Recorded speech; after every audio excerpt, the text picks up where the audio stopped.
We're live, people. We're live. Welcome to another In Motion Football live stream. My name is Alam, and today we got a watch along for Dolphins Chiefs. We got a pretty interesting situation with the whole Peacock stuff. Me not living in America, I wasn't really familiar with what was going on. It doesn't really change much for me because Peacock is not a Canadian service. We do not have access to that streaming platform, so they can't really put that change on us.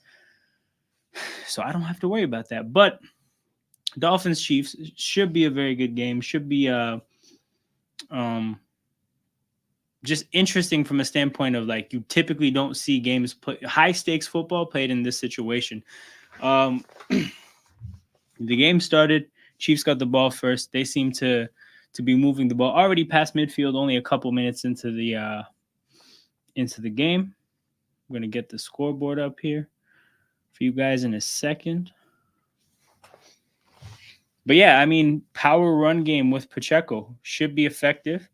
While you don't typically associate the Dolphins with being a power run game at all, but they are pretty effective on the ground, I feel. So we'll see if they can do the stuff in the air that tends to set that stuff up. But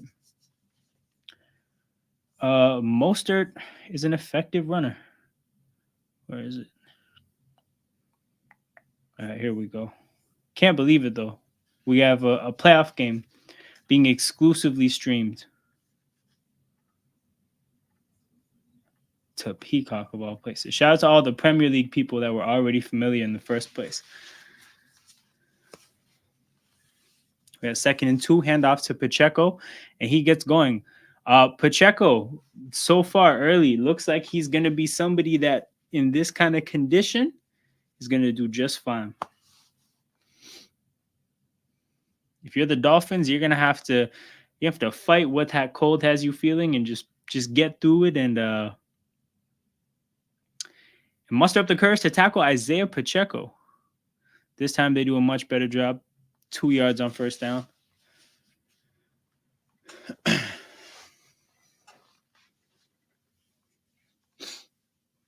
Duke Riley looks banged up.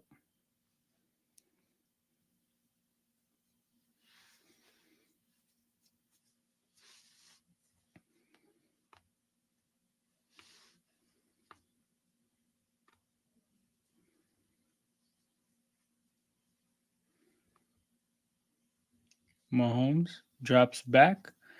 Rashi Rice in space, and the Chiefs make it look easy. First drive of the game, less than 4 minutes it takes for them to get all the way down the field. They had some effective running from Pacheco, and honestly, that drive looked really, really simple. It looks like they are very familiar with Vic Fangio's defense. They went up against it in the Super Bowl. They've been going up against it when he was the coach of the Broncos. That's twice a year minimum. So, yeah, the Chiefs look very familiar with the defensive scheme they're going up against, and they're doing a hell of a job so far. 3 minutes, 55 seconds is all it took to get down the field. They spread the ball around. Pacheco obviously running hard. Let's look at the stats real quick. But yeah, 3 for 5 in the air for 30 yards, 39 yards on the ground for Pacheco. So Pacheco outran the passing game, and that's how they got down the field. If this holds, I don't think the Dolphins can win a shootout in this type of a game. So if they can't figure out what to do against this team off defensively, this game is over because that was too easy. Pacheco got 40 yards on the ground in one drive. That looks bad. That looks bad. But yeah, we also had the game earlier today. I was surprised that it was a blowout. I think I picked the Browns. Not entirely like shocked that they didn't win. It wasn't like a game I was very sure about, but I was pretty certain it was going to be a close competitive game. I did not see that. Big part of it being the fact that the Texans were able to move the ball so well on the Browns in the first half. Now, it looks like the Browns defense in the third quarter at least did okay, but that's when the Browns offense started shooting themselves in the foot, so it didn't really matter by that point.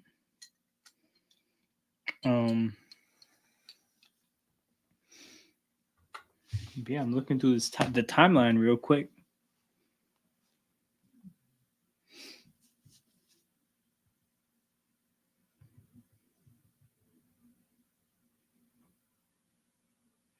That's a crazy video there of the person taking the water bottle out of the fridge and it freezing. I don't know if you guys have seen that from Kansas City, but yeah, it's frigid. So far with the AFC playoff situation, the Texans win happened, and the Bills and Chiefs wins seem to look likely if you think about the fact that, I mean, what's his name? Rudolph is the quarterback on Pittsburgh, and if you look at what the Dolphins defense is doing now, it sets up all the division winners getting to the divisional round, and that would give us Ravens Texans, which is a rematch from Week 1, where the Ravens played a close game against Houston. And to be honest, I wouldn't be surprised if that's another close game. And then you got, what is it, Bills Chiefs in Buffalo, which is obviously another rematch with the Bills won. So it would set up 2 rematches in the divisional round, and I'd be looking forward to both of them.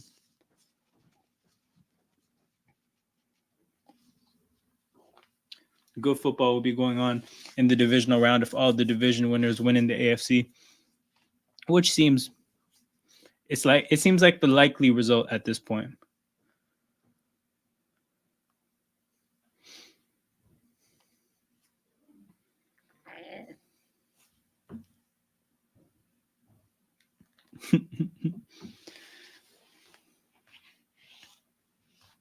But yeah, big drive here for Miami. You got to get something going. You got to punch back. You got to definitely not let this game get out of hand quickly, because we already know, like, there's a bunch of factors that you look at and say, these are factors that work against the Dolphins. It being cold is one of them.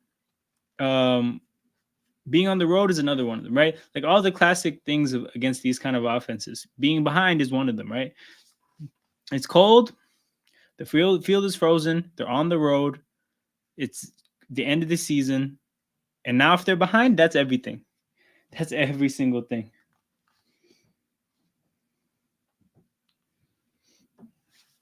All right, first play, Tyreek in motion to the right. We got a tight end and a fullback on the field. Toss to Mostert goes for 1 yard.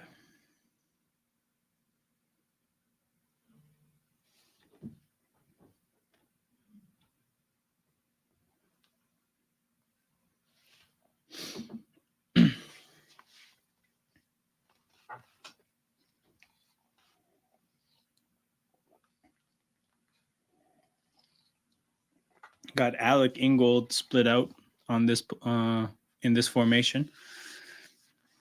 He'll probably motion into the backfield.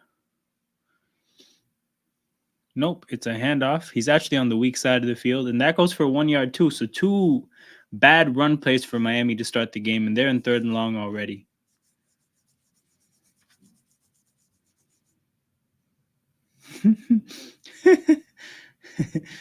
You got the Dolphins fans at the game. I don't know why you would make it to this game for a Dolphins fan.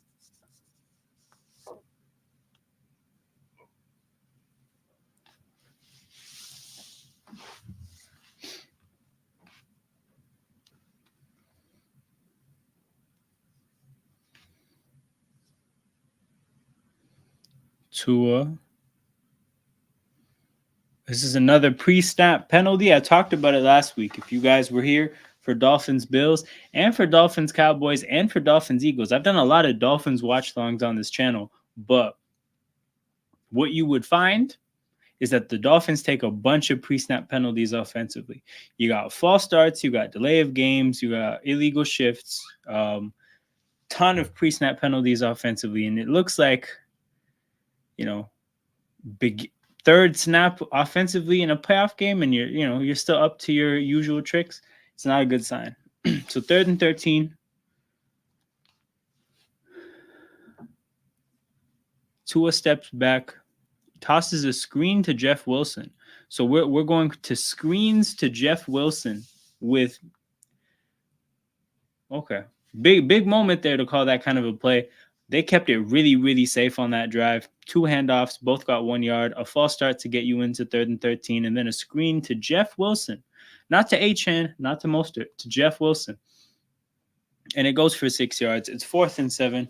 The Dolphins go 3 and out. So the first 2 drives, it couldn't have gone better for Kansas City on when they had the ball, and it also couldn't have gone better for Kansas City when they didn't have the ball.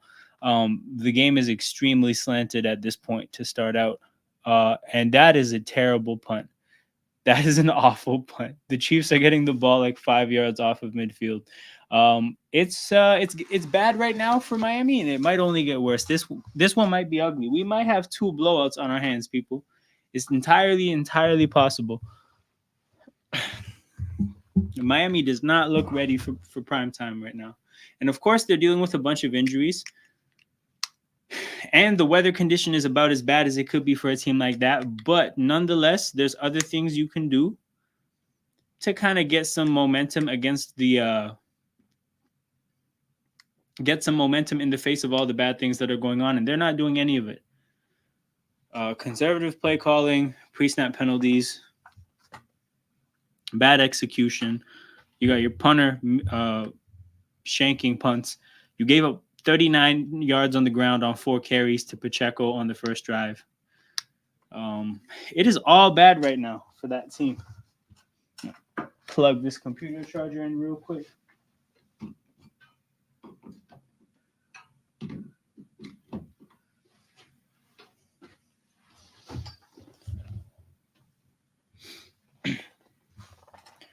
But yeah, I'm upset that they postponed the Bills game till 4 o'clock on a Monday.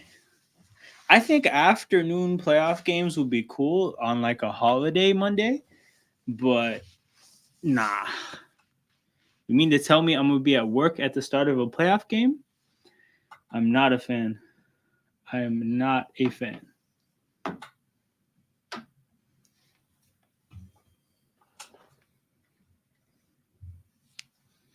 Damn. Camera pans to the Dolphins players trying to figure it out. Oh, shit. We got a shirtless Dolphins fan out there.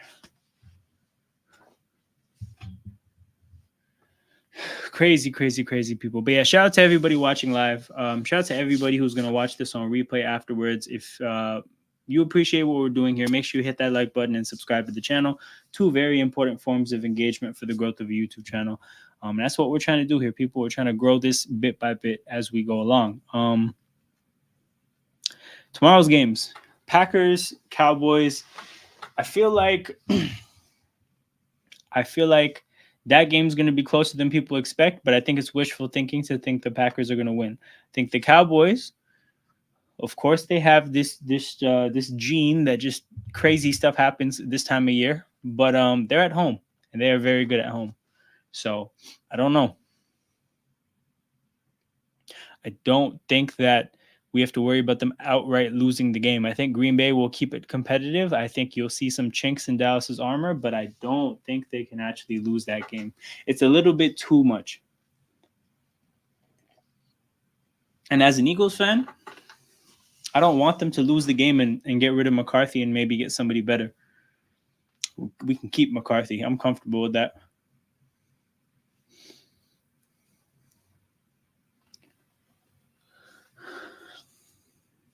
You know how crazy it would be if somehow some crazy weather phenomenon happens for the Bills game and they lose and now Mahomes gets another home playoff game? We got to see this guy on the road at some point, people. At some point, it's got to happen. Screenplay gets a couple yards. We're in 3rd down. 3rd and 6.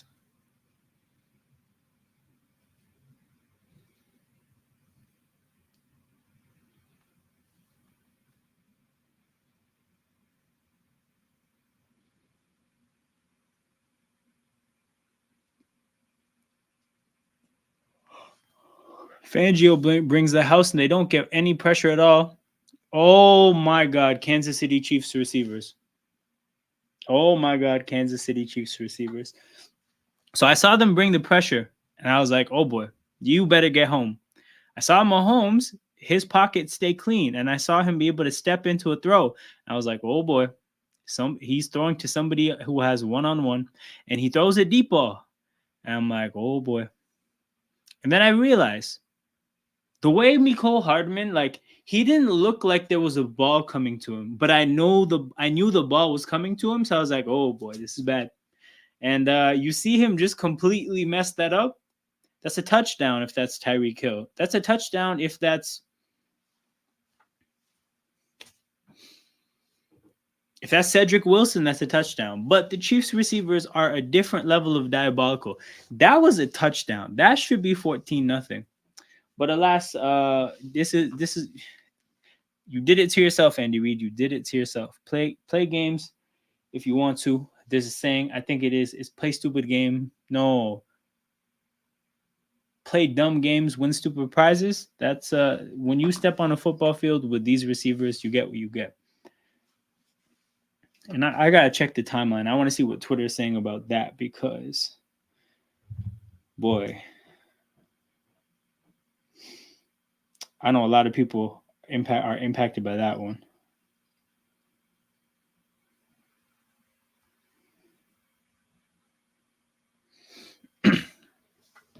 I also think, for what it's worth, we're probably going to see a missed field goal at some point. Like, it's got to happen because the football is going to be like a brick. It is going to be very hard. It will probably be like kicking an actual, like, brick. So the kickers that are out here doing their thing, shout out to them because we saw the Dolphins punter completely just shank a punt, hit the first one of the game. That was bad. The only kick we've seen so far is an extra point, so that's from 33 yards. But if we have to see a kick from like 45, 50, 55, watch out because we might see more. We might see more misses today than we expect. Which obviously, like, it heightens the importance of getting in the end zone, which Kansas City's already done once, and honestly, they should have done it twice. But it is what it is. Bro, like the Chiefs have the Dolphins have run 3 plays. The Dolphins have about 2 yards. The Chiefs should have 2 touchdowns. Oh man, Mecole. Oh man. But yeah, I got cut off. Packers Cowboys. It would be too much to suggest the Packers. I think them winning is a little bit too much. I do have them covering though, so I think it's Cowboys by 7. I got the Packers covering. I think it'll be a closer game than people expect, but the Cowboys will get it done. Sunday night, we got the Rams upsetting the Lions, which is give it to you straight, people. I don't think the Lions defense is capable of doing anything. So I think that game is going to be a shootout. And I think both quarterbacks are going to be motivated. I think both play callers are going to be cooking. But I just simply trust Puka and Cooper Kupp over Amon-Ra and the Lions supporting cast without Sam Laporta. Now, if Sam Laporta plays, it's a bit closer of an affair. But yeah, I don't think so. I don't think he's going to play. And I think the Lions will be outgunned in a shootout. Oh, shit. Screen pass to Waddle. Gets 8 yards. 2 handoffs and 2 screen passes to start the game for Miami. Clearly keeping it very simple for Tua to start the game.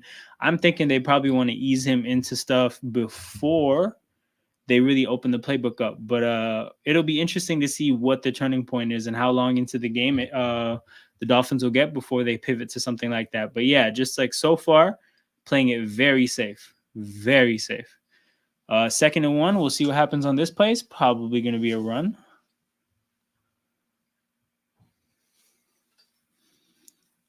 Tight end in motion. They hand it to Mostert, who has some space, gets a good 6 yards on 2nd down. So first 5 plays, you got 3 handoffs and 2 screens. The trend continues with Tua being kept safe.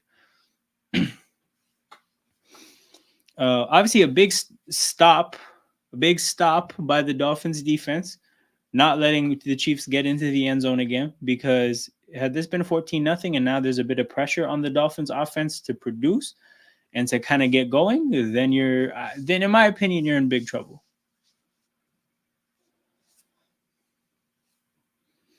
Tyreek in motion.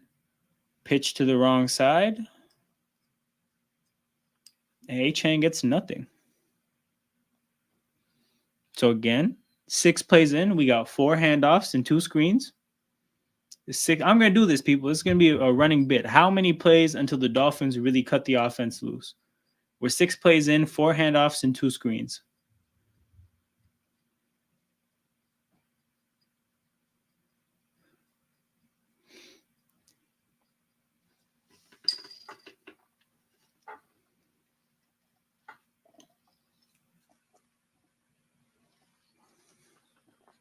Okay, play action. Tua rolls out, doesn't throw a pass and scrambles. So we got 4 handoffs, a scramble, and 2 screens. We're still keeping it safe, people.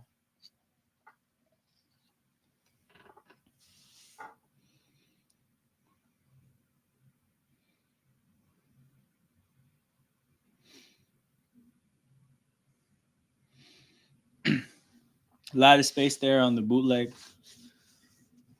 He's running to his right too as a lefty, so it would have been an awkward arm angle to throw the ball. But nonetheless, there was a lot of space for him to run into. It'd be interesting to see what would happen on that play if he didn't have the space to run into, where he would have thrown it. Check down to HN. So we're up to 4 carries, 4 handoffs, a run, 2 screens, and a check down. We're 8 plays in, and the offense is still keeping it safe. I think 8 plays. 4 handoffs, a scramble. That's 5. 2 screens, a check down. Yeah, 8 plays in, and we're still playing it safe for the Dolphins offense. They're showing 2 3 for 3. Of course, he's 3 for 3.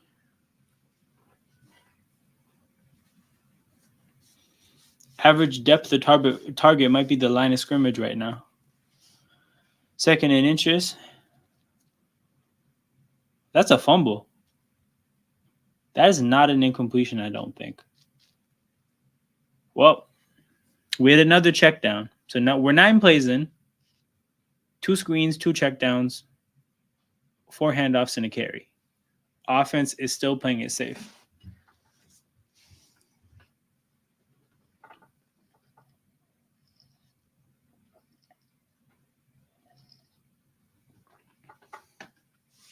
Third and inches. You're probably going to see something safe and conservative here. So we're probably going to get to 10 plays before the Dolphins offense really gets cut loose. We got a handoff and we got a flag. What do you know? We got a flag. It's going to be on the Dolphins. It's going to be probably that. This feels like I'm smelling illegal formation or illegal shift. The way Andy, it's a false start. What do you know? What did I say, people? Again, I've done 3 watch-alongs for the Dolphins on this channel over the course of the year. Oh, it was illegal formation. I don't have the audio. I just have what they're showing on the screen here. But yeah, the 3 games I've done for the Dolphins, you get a lot of pre-snap penalties on the offense, man. A lot of them.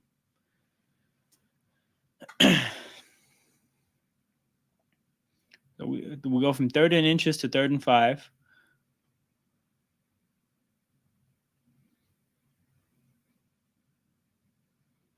Tua.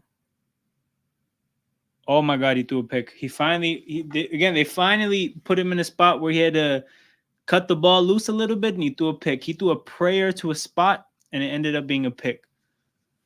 This is bad. This is bad. Miami does not look ready for primetime, man.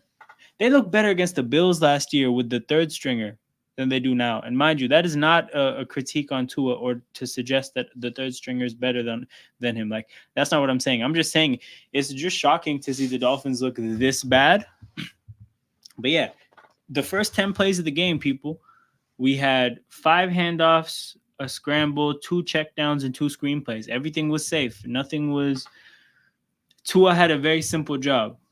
And then the first time, 3rd and 5, you got to make a play. I think he felt the pressure coming a little bit early. I think he had more time than he thought he did. His fundamentals for that throw weren't really on point. he just kind of just got the ball out of his hands. And when those things happen, the results tend to be bad, and it was. Like I said, he tried to throw it to a spot where he knew a receiver would be. The problem is this offense is heavily timing based.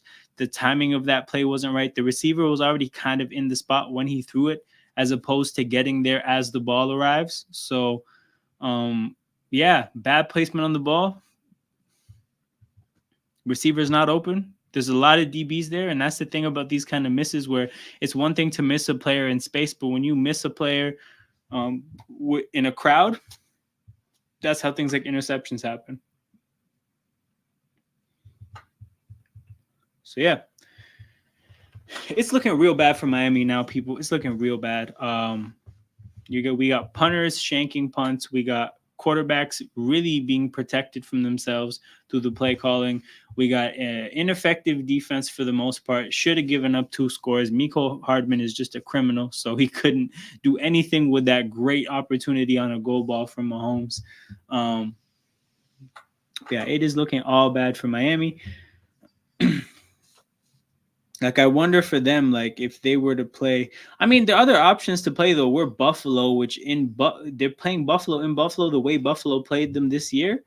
That's probably an L, especially because it would be cold, too. Like, if you're Miami, you really, really desperately needed to play Houston.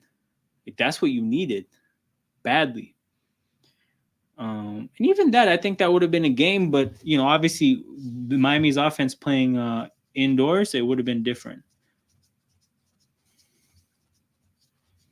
But yeah, nonetheless.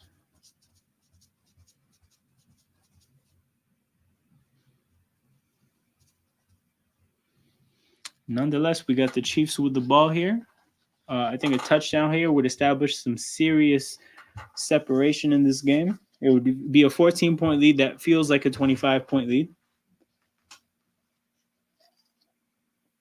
Mahomes runs right into a pass rusher, gets the ball off at the last minute. A covered Rashee Rice is the target. Okay, they're showing this play, the Tua pick again. So the thing is, the pressure was coming, but it wasn't there. Like, Tua throws the ball as if there's somebody right beside him. He had another extra second, and you can see there, like, he doesn't. His feet aren't set properly. His fundamentals were all out of whack, and that's how you get bad accuracy. And he had bad accuracy there. Mahomes, oddly enough, finds Rashee Rice in the same part of the field that Tua was looking to for that interception. And honestly, Mahomes dropped it into a spot to Rashee Rice around all the Dolphins, kind of like what Tua had to do, except Mahomes actually did it. Big chunk play for the Chiefs. Awesome job there. This angle that they're showing of Rashee Rice, his route takes him to the middle of the field, but he realizes there's a linebacker right in front of him who's not looking at him, right? So he kind of fades a little bit to the left, his left, and opens up a throwing angle for Mahomes. Mahomes can't make that throw if he just runs the route the way it's drawn up. Bro, Pacheco's running like a madman, people. Running like a madman. I think he's averaging 10 yards a carry. This must be 5 for 50 now. What is he at?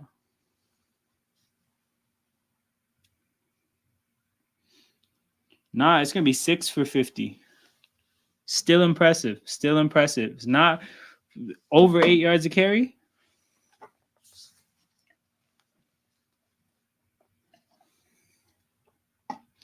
But you see how Pacheco's running. You saw Rashee Rice, how he was running after catching the ball in that last play, bro. The Chiefs they look ready for prime time, and the Dolphins don't.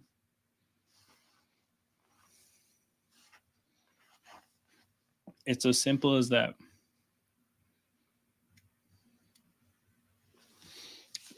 And they're panning to Vic Fangio, right?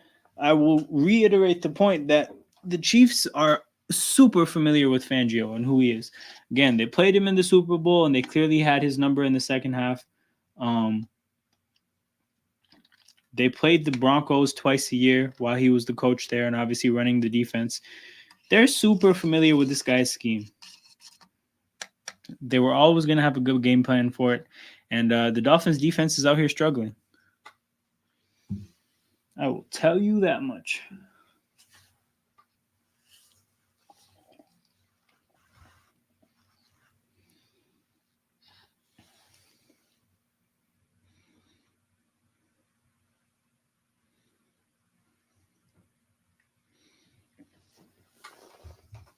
But yeah, I'm sure the stats look hilarious.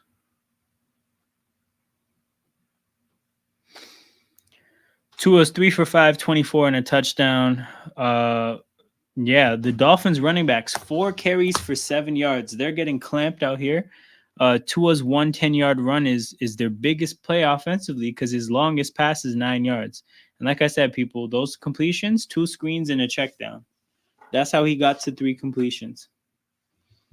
One incompletion of his 2 incompletions was a bad ball on a check down, and the other one was a bad ball to the middle of the field for a pick.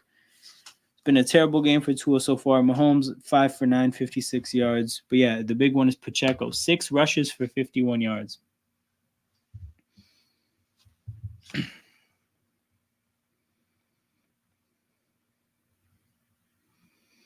But yeah, Bills Chiefs next week is what it's shaping up to be, assuming that Josh Allen doesn't just turn it over 4 times tomorrow or on Monday.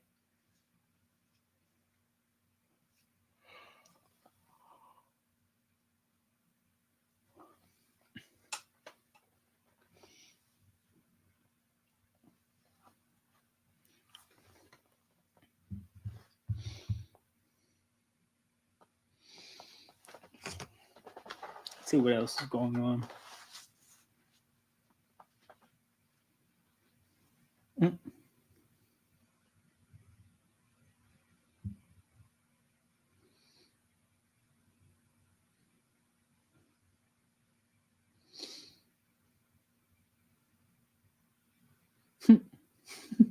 I saw. I'm seeing a picture on Twitter right now of the Peacock sideline reporter and her gloves. Man, those are hilarious looking gloves.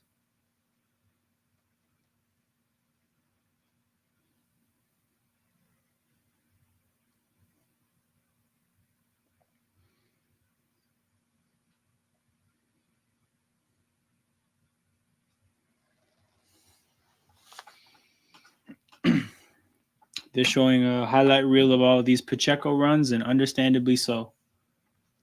Understandably so. That's the key main thing in this game is that it's shaping up to be a game where the Chiefs are going to be playing ahead or playing from ahead, and if they can't stop Pacheco, it's going to be an ugly day for Miami. Kelsey, dropping the ball in the middle of the field. That was wide open. Hey, we know Miko's going to mess up. We know Sky Moore's going to mess up. We know we can't have it from you, Kelsey. That's an easy catch for a guy like Kelsey.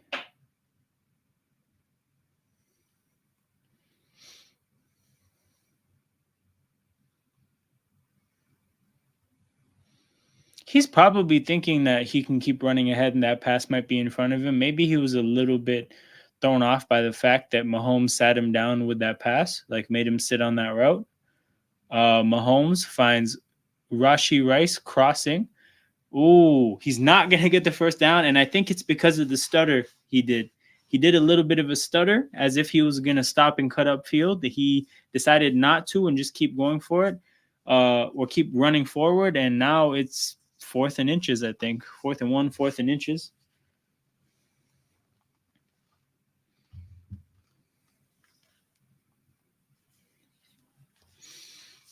You know what? The way Pacheco's running, I say go for it. I see very little upside in sitting tight and kicking this field goal. Especially with, like I said, I talked about this earlier. Kicking field goals will be hard in this game. That football is going to, the leather on that football is going to be so unreasonably hard. Oh, that's a first down. Rashee Rice did an awesome job of keeping his knees up. That is a first down.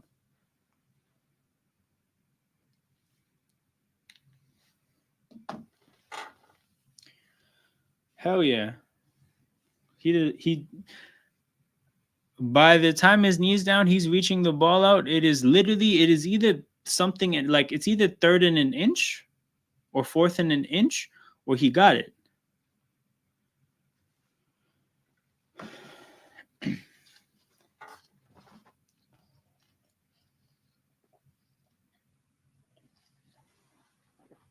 That's an awesome sign there. I'm seeing a sign of a Chiefs fan saying Pacheco weather.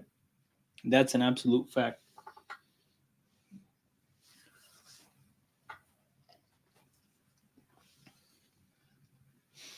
Wait, did Andy Reid not throw the challenge flag?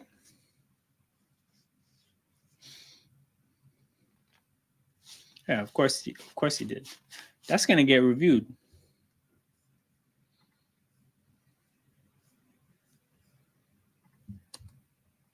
That is gonna be a first down.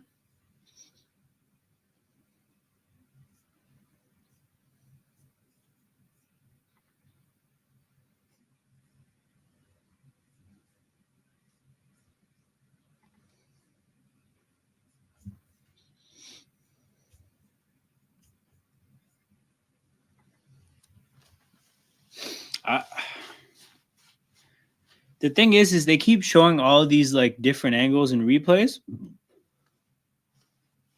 Just freeze it. Just freeze the replay at the point where his knee hits the turf. You just need that still image. That's all you need. And it looks like a fairly quick review. Chiefs got the ball, 1st and 10. 14 seconds to go. The clock is probably going to run. I imagine it would because he was inbounds.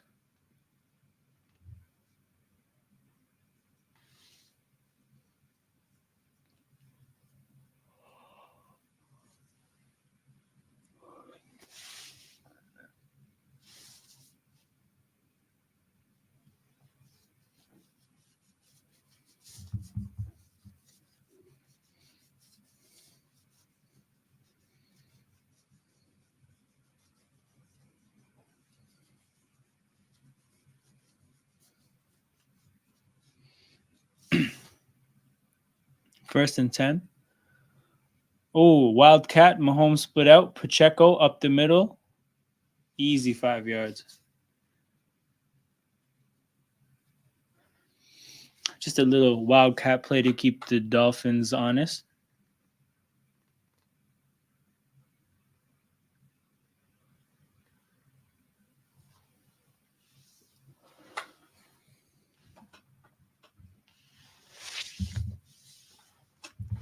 Chiefs red zone percentage is being shown here. One of the best teams in football at it historically, but not this year. Pacheco this time only gets 1 yard. Finally, the Dolphins defense seems to have an answer for him. 3rd and 5, big down for Miami. They got to get off the field here. The clock will run to the end of the first, and we will come back to start the second quarter with 3rd down and 6, 3rd down and 5 for the Chiefs. Big moment for them. Big moment for them.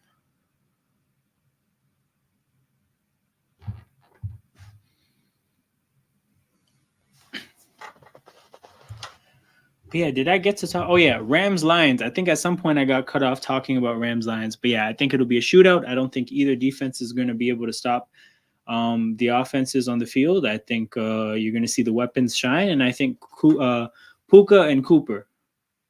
Yeah, Puka and Cooper or Puka and Cup. Which one sounds better? I think Puka and Cooper. Yeah, Puka and Cooper. They're going to get it done, I think. I think Amon-Ra is going to put in a valiant effort. Like I said, I don't think Laporta is going to play. And if he does play, I don't think he's going to be as effective as he would be healthy. Like, it's a common sense thing to say. So I think Jamison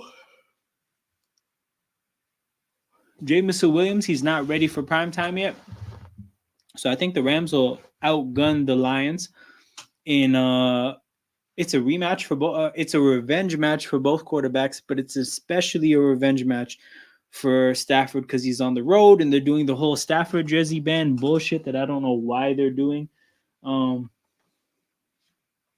yeah, give me the Rams. And then Monday Night Football. Oh, actually, no. Technically, I should talk Bills Steelers first because it's first. But also, I could probably talk about those games tomorrow. I'll save that for tomorrow because we'll be back live tomorrow, people. Rams Lions Sunday Night Football. We will be there. We will be there. So yeah, I'll talk about the Monday games at that point. Oh, we can talk coaches. We can talk hires. Okay, we'll cue something like that up for halftime. But what I think so far, we have official news of firings. We have official news of interviews.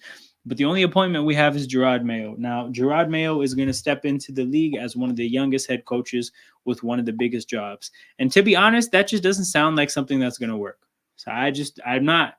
Obviously, it's going to be very hard to evaluate Gerard Mayo at all because it's talking about the aspect of coaching that means, you know, being a leader of men and being a tone setter and being kind of the CEO of the whole operation.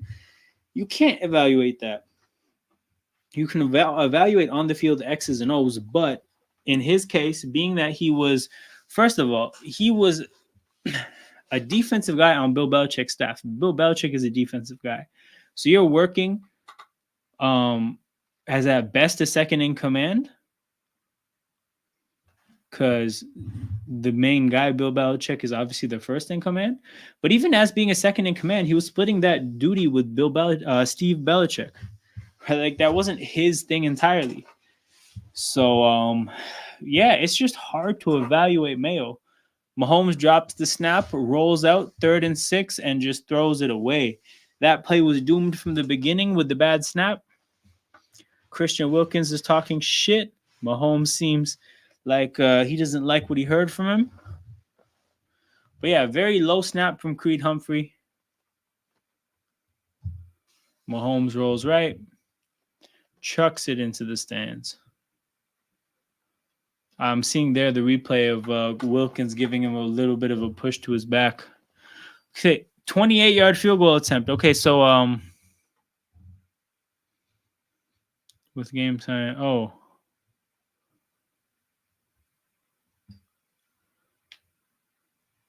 He already made from 33. Hits this one from 28. Out here kicking a literal brick through the field goal post. It's 10-0 Kansas City.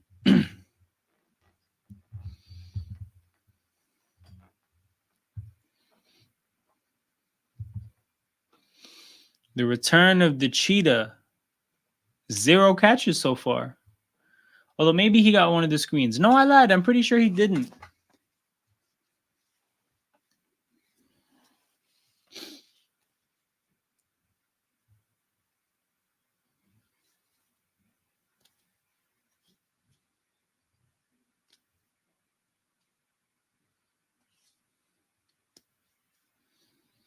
Dolphins record when Tyreek has 100 yards or more is 8-0. When he has less than 100 yards, they're 3-6. I think he has 0 yards so far, so we're looking like we're going to be in that under 100 yards territory. And it's looking like that's about to be 3-7.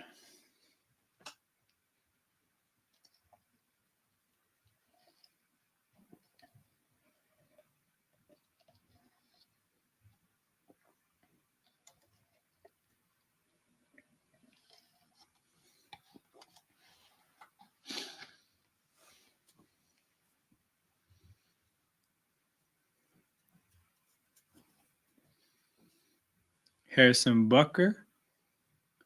Little squib kick, I'm assuming. Unless that was an accident, which is possible because of the weather. But yeah, good field position for Miami. They're going to start at like the 37. But yeah, man, for Tyreek's own sake, get him a catch to start early. Like the guy's first quarter, no catches. He's out there doing cardio. You got to throw him a bone, throw him the ball.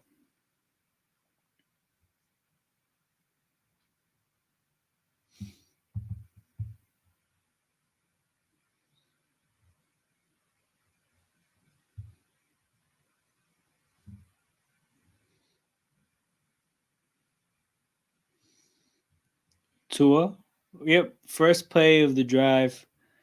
Little play to get a play action bootleg to the right, and Tyreek basically running in motion. I don't know. Yeah, he wasn't in motion, but he's running across the formation to the flat. Just a quick little easy throw, like a check down to him. But again, just like first play of the drive, get him the ball, get him feeling himself. I think he gets about 8-9 yards, maybe even 10. No, he gets 9 yards. And yeah, we got 2nd and 1. So I still think there's only one Tua passing attempt. Tua takes a shot. He's got Tyreek, who catches the ball. Oh my God, he scores. What a play. What a play. The ball was underthrown. He was interfered with. He caught the ball. He fought through 2 tackles and he scored. Oh my God, Tyreek Hill. That's a superstar moment right there. Everything's going against you. This is not making a play when it's easy and things are going your way. This is in the face of everything. Getting interfered with. Replay. McDuffie, interference, breaks the tackle, makes another guy miss, walks into the end zone, gives the ball to his boo, and goes to the bench. What a play for Tyreek. And we have a 3-point game, and I think Miami's going to have some juice now, because that's the type of play that gets guys going.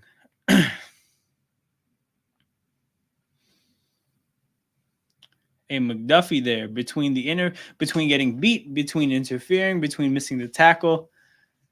That's a terrible moment for him. That's a terrible moment. That is L'Jarius Sneed would never.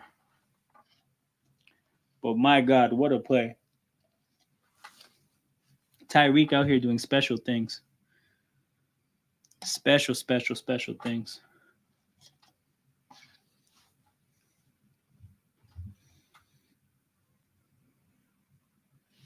Jeez, let me see what Twitter's saying about that.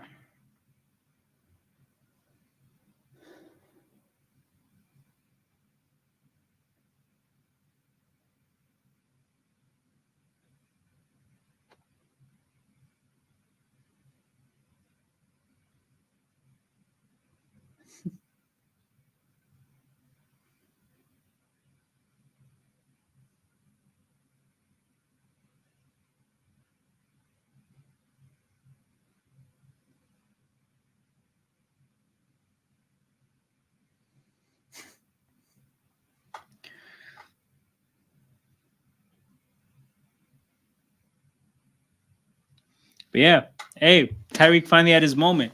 Stepped onto the football field with 0 catches, and I think he 0 catches, 0 yards, and I think he stepped off the field with like 60 and a touchdown. So that's a drive where narratives changed very quickly, and I think the game may have changed very quickly. 2 catches for 62 yards and a touchdown for Tyreek. That play was also 2 plays and 62 yards. That's a major moment, man. That's really what superstars do. And the thing is that like Kansas City has none of that on their team. Of course, they have Mahomes, but they don't have anyone that could do anything like that. Kelsey's cool.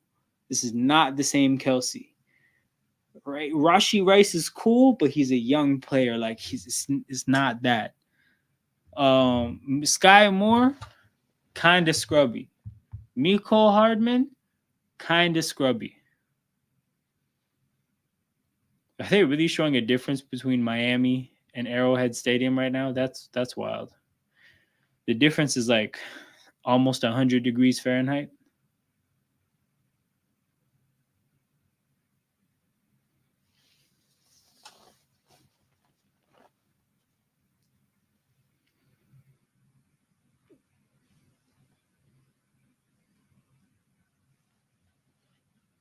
Damn. They're pulling up to this game with a blanket on. You got to make sure there's no exposed skin during stuff like this. So that guy who had the ski mask on, that's needed. This is definitely shiesty season. You need to get you a ski mask. Get yourself a shiesty. That's what you need.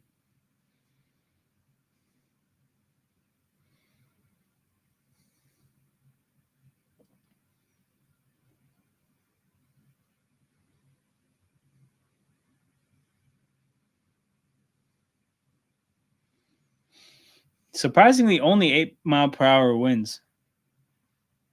Wait, we got another squib kick off the kickoff. Runs it to the 31, but I missed. They're doing that on purpose? Like, that's not an accident, right? There's, they're out here kicking literal bricks.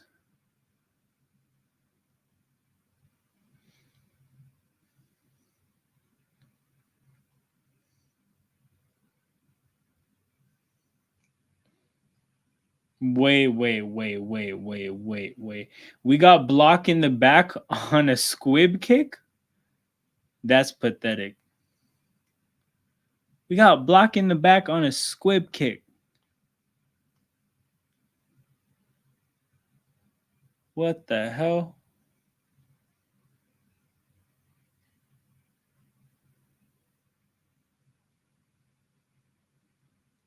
Play action. Mahomes takes a shot, finds Kelsey. Kelsey makes a play about 25 yards down the field. The Chiefs are almost at midfield. Camera pans to Taylor Swift and Donna Kelsey. You got Hardman in the backfield. Kelsey and Pacheco with Mahomes. Kelsey motions out. That's not even a route. That guy didn't even just run a route there. He just ran a thing. He just ran into space.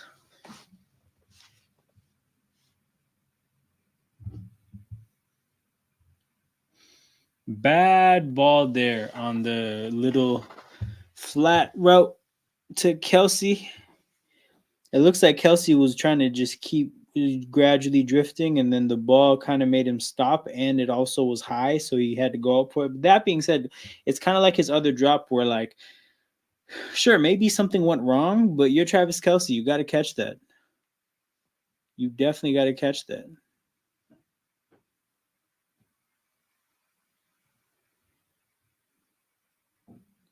Second and 10 after the drop.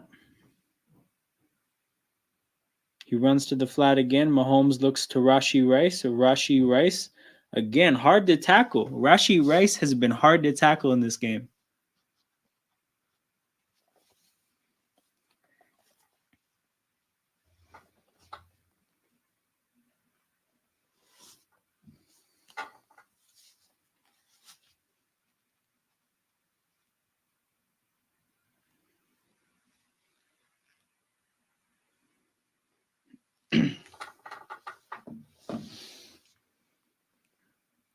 Third and 3.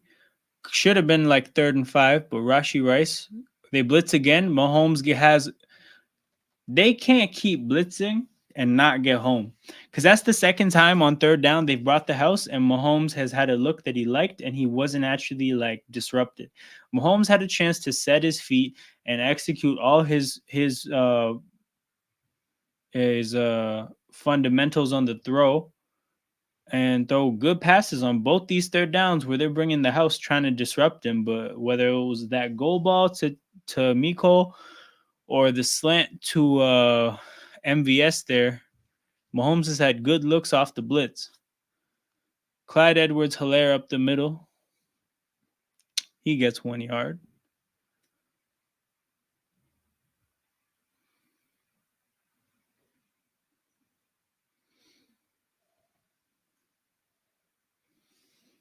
Damn, the Dolphins' whole defense is out. They're really missing everybody.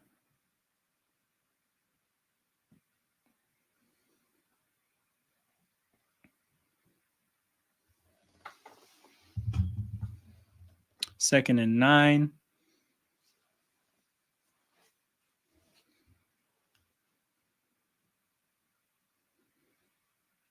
Slant to Kelsey. Kelsey gets it to 3rd and 1. Easy pitch and catch there.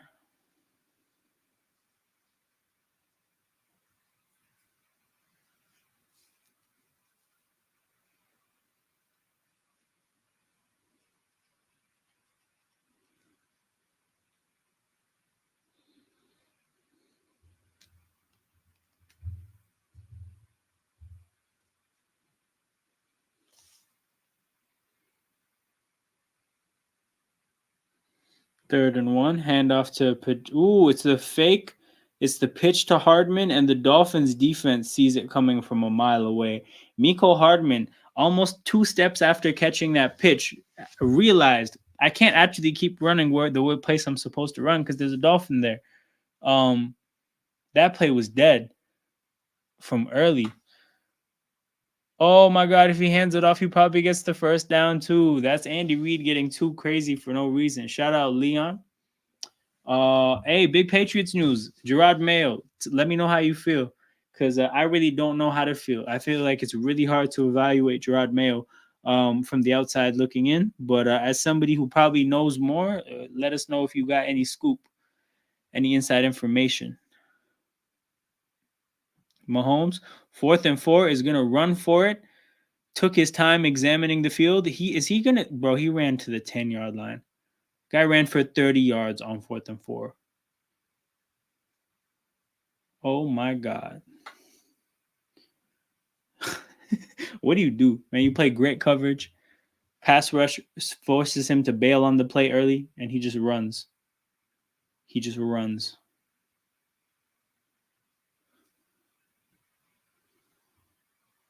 Hey, that's why, by the way, people, that's why man coverage is bad against mobile quarterbacks. And that's why we're in the era of having to run zones, because you have to, because the quarterbacks can run. So again, you run man coverage against this kind of a quarterback, and all the DBs and half the players on the field are actually not even thinking about a quarterback or looking at a quarterback. And now the quarterback basically just has to get by the other half of the players, and they're able to run for all these yards. Like, imagine running this kind of a defense against Lamar.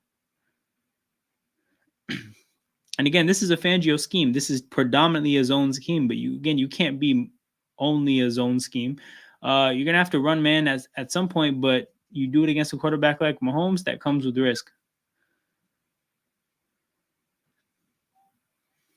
And a wide receiver screen to Rashee Rice scores. Great drive. Mayo was already planned to be Bill's successor, so I trust the Crafts. Yeah, so insight that I have.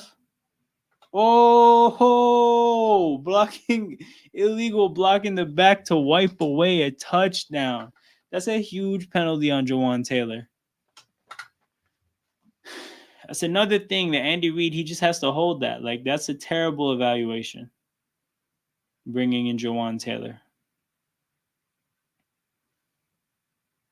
I mean, it's kind of relevant too, because 52 is right there and is really unable to make a tackle because he's getting pushed to the ground. So yeah, the Eagles wanted Gerard Mayo as their defensive coordinator for this year before the season, and basically when they made a move for Mayo, the Patriots essentially guaranteed him the job to make sure he doesn't leave. That's what I know happened, because you know how they talked about how there's a thing in his contract, the head coaching part of his contract is already set. That's why they didn't have to do anything, like in terms of interviews or whatnot, or like writing up a new contract. They gave him a new contract last year, essentially giving him the head coaching job. And yeah, that was because teams were looking to pry him to go, pry him from New England and come and actually run a defense. And New England had to do what they did. So what that goes to show you is that they look at him like very highly. That's a very uncommon thing to have happen. That is not what organizations do normally. So look, the stakes were always going to be high because you're the first person to replace, like, after Belichick, but now the stakes are even higher because of stuff like that. So one of the youngest head coaches in the league, somebody who obviously you can't really evaluate from like a leader of men standpoint, but and you can't really evaluate him on an X's and O's standpoint. You just know that, like I said here, the players love him and the Crafts love him, and he's just a very loved guy. So we'll see what happens. It's interesting, man. We got a young head coach in New England. We got a batted ball on 3rd and goal. Another short kick for Bucker. So what I will say is, while the Chiefs are playing very good, the mistakes are piling up between the drops and the Miko just not knowing where the ball was. Um, Defensively, the big play to Tyreek, the penalty on the short kickoff. Just the mistakes are piling up a bit. You got to play. You can erase the good football you're playing by making key mistakes, and it kind of feels like the Chiefs. That's the reason it's a 6-point game because they're outplaying Miami to a greater degree than 6 points. But the mistakes have you at this with this narrow of a margin. So we'll see what happens. Miami again. They looked kind of lifeless offensively up until one play, and now all of a sudden they step back onto the field with an opportunity to actually leave the field with a lead. So, yeah, I mean, like I said, this game can swing. That play that Tyreek made, those are the kind of plays that games swing off of. So, we'll see what happens.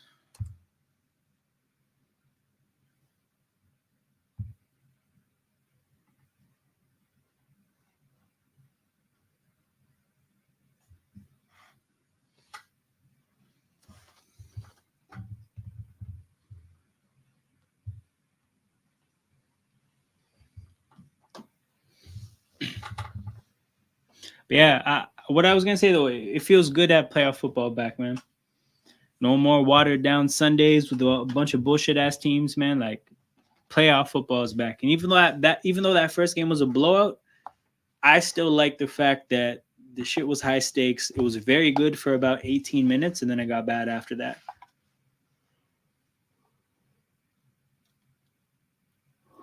But yeah, other coaching rumors. Bill Belichick to the Falcons sounds crazy to me. I really don't understand it. I don't know. There's not enough there defensively. Like, I don't think there's enough of his kind of pieces there. Actually, you know what? I take that back. There might be close enough. There might be enough pieces to where that makes sense. But that situation is kind of so messed up offensively. And, like, they would have to go get a quarterback and an offensive coordinator. They'd have to start from ground zero offensively. Like, they have weapons, but also they don't have like win now young weapons, right? Because like it's one thing to say like, oh, Brady saw Godwin and Evans in in Tampa and was like, I can go there and really like turn that shit up. But like with Atlanta, like you see all those names, right? But Bijan is the only guy I trust in terms of winning now. That's it. Guys like London and Pitts, I don't know if those guys are like win now ready. So I don't know. That feels like a weird fit.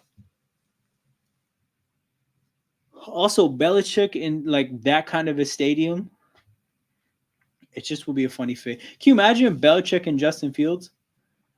What a combination.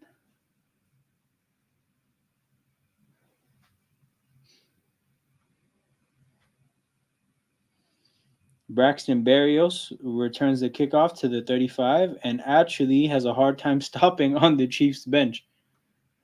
That's hilarious.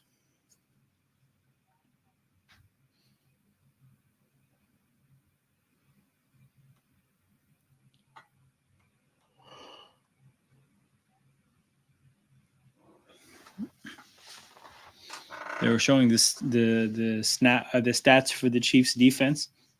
A lot of great stuff going on, but at the same time, like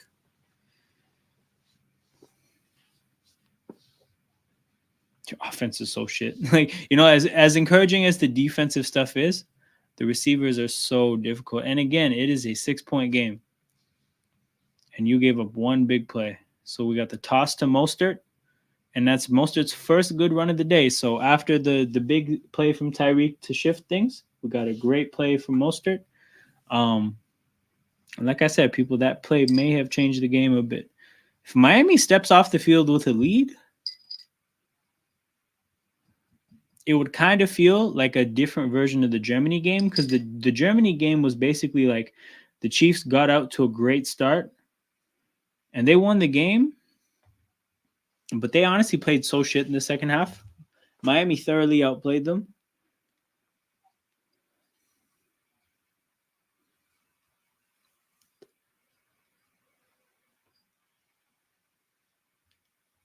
Mostert gets another 5-6 yards. Another good chunk play on the ground. I mean, that's enough on the ground to constitute a chunk play for a running play. But yeah, who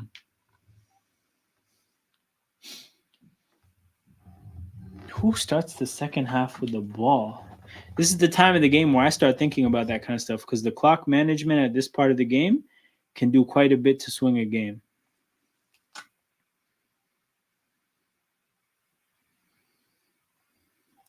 Oh, Miami.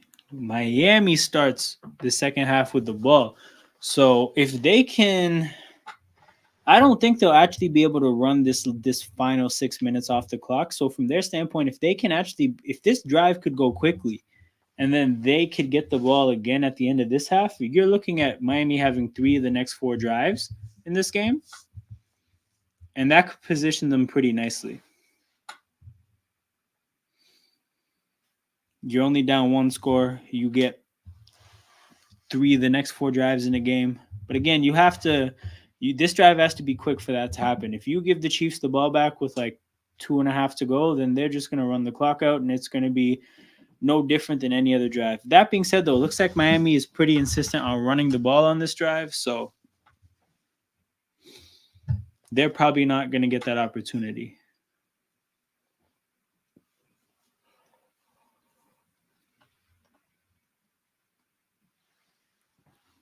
Raheem Mostert's 31. Like, I knew he wasn't young, but I did not know 31. The guy is running well for 31, man. But if he's 31, that makes sense why they got Achan.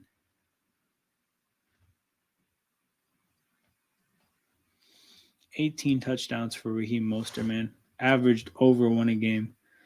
And I think this will be a timeout for Miami. Yeah, timeout for Miami to avoid the delay of game.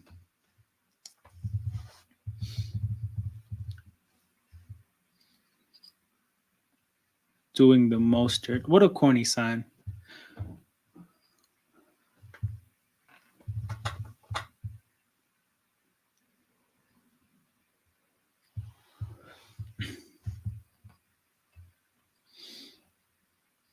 Second oldest player with 20 plus TDs. See, he's playing really well to be above 30.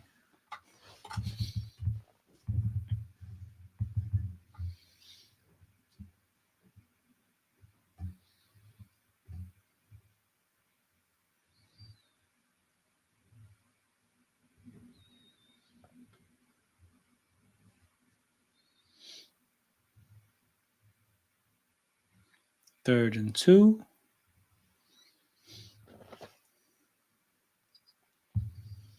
Tua sends a guy in motion. He should pick that up just in case. Second time that a kind of a toss to the flat just doesn't get completed. And Tua does not, it doesn't look like he gets a good grip on that ball because he's not throwing from the laces. He just catches the ball and just chucks it. And it's not really an easy ball to catch for a guy like Mostert. He's a running back.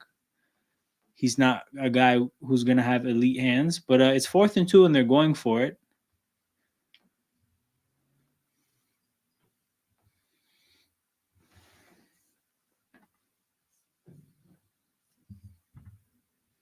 Tua steps up, passes it to Tyreek, who is not there to catch the ball. He was very covered. And that's really what I mean. He's not there, as in he's not open. 4 and out for Miami, and that's a hell of a mistake. And it really says something how 3rd and 2 and 4th and 2, and they're not able to just run it up the middle. They want to do all this fancy shit. You need 2 yards, my boy. You need 2 yards. And Tyreek ran the route, and he had the opportunity. Like, it was open. Tua just missed him. That play wasn't on time. And that's the thing about this offense is it's really all about timing. Everything has to happen on time. If you just disrupt their rhythm, the plays almost fall apart on their own.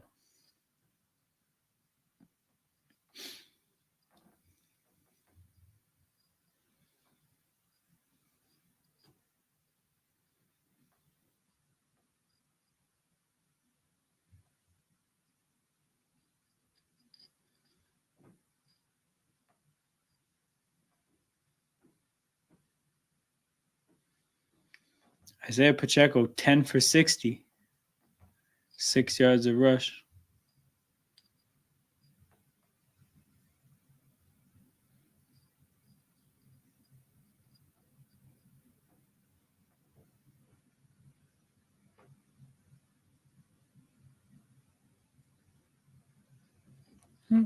Big third down.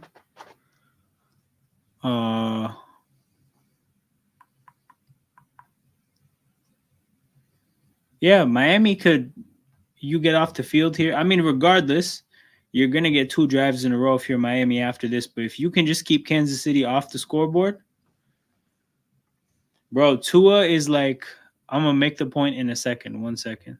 But yeah, big up, Joel. Deep ball from Mahomes. They are clearly flag baiting there because Miko gave up on the play while the ball was in the air. Pat Mahomes, I know he doesn't want to throw that. I know he does not want to throw that ball to Miko on that kind of a play. But he's just throwing it to draw the attention there to get the flag. But we'll see what happens here. Yeah, that's a penalty. But it's good to see though. It's good to see the Chiefs not get these calls. It's fun. It's entertaining. Um, but yeah, Miami down 6, 2 drives in a row. You gotta get something.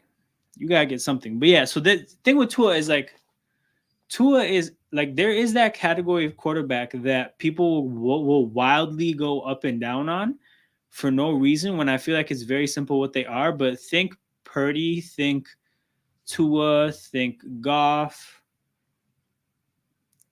to a certain extent, maybe even Jalen Hurts, we'll see. But like, bro, these are quarterbacks where just if the offense is working, like they will not get in the way of an offense working. But when an offense is not working, they won't really do much to turn things around. Like those are quarterbacks that will go with the flow of what's happening around them. Like those are quarterbacks that are all like people say system quarterbacks and they say that as if it's like a bad thing, and like maybe it is if you're thinking like, about it like, well, if you're a system quarterback you're not elite, but there's not really like that many just elite quarterbacks like that. But yeah, there's a category of quarterback where, like I said, they will not get in the way of an offense that's functional, but they will not help an offense out that's not. And Tua is in that category.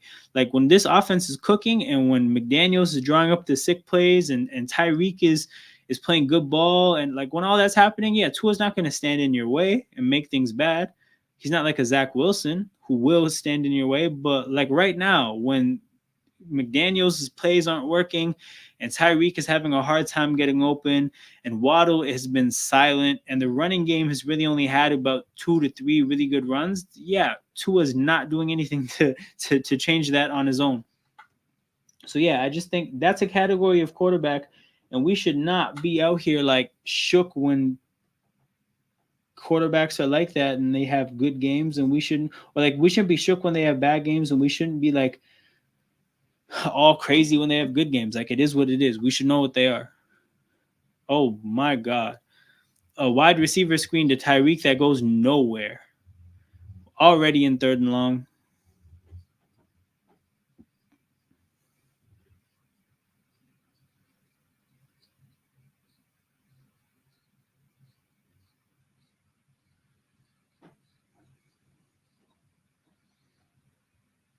Well, we're down to the 2-minute warning in this frozen affair between Tyreek and the Dolphins and Mahomes and the Chiefs.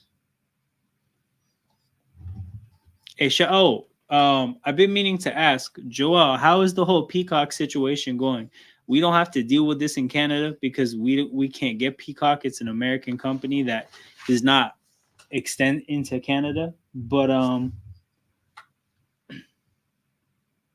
yeah, I've been meaning to ask if it's like simple. Is it going on without a hitch? Like what's going on? Because I know, like I'm seeing on Twitter, people are very frustrated with what's going on.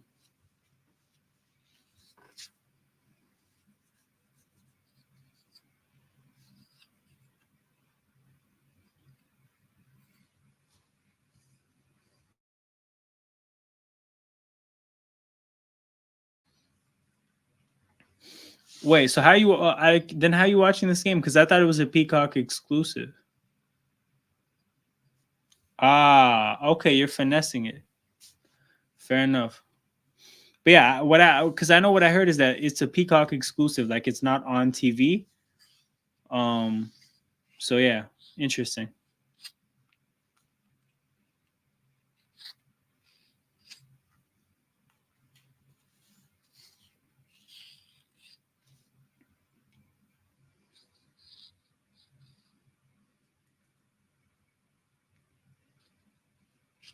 But yeah, tomorrow, people, Rams Lions.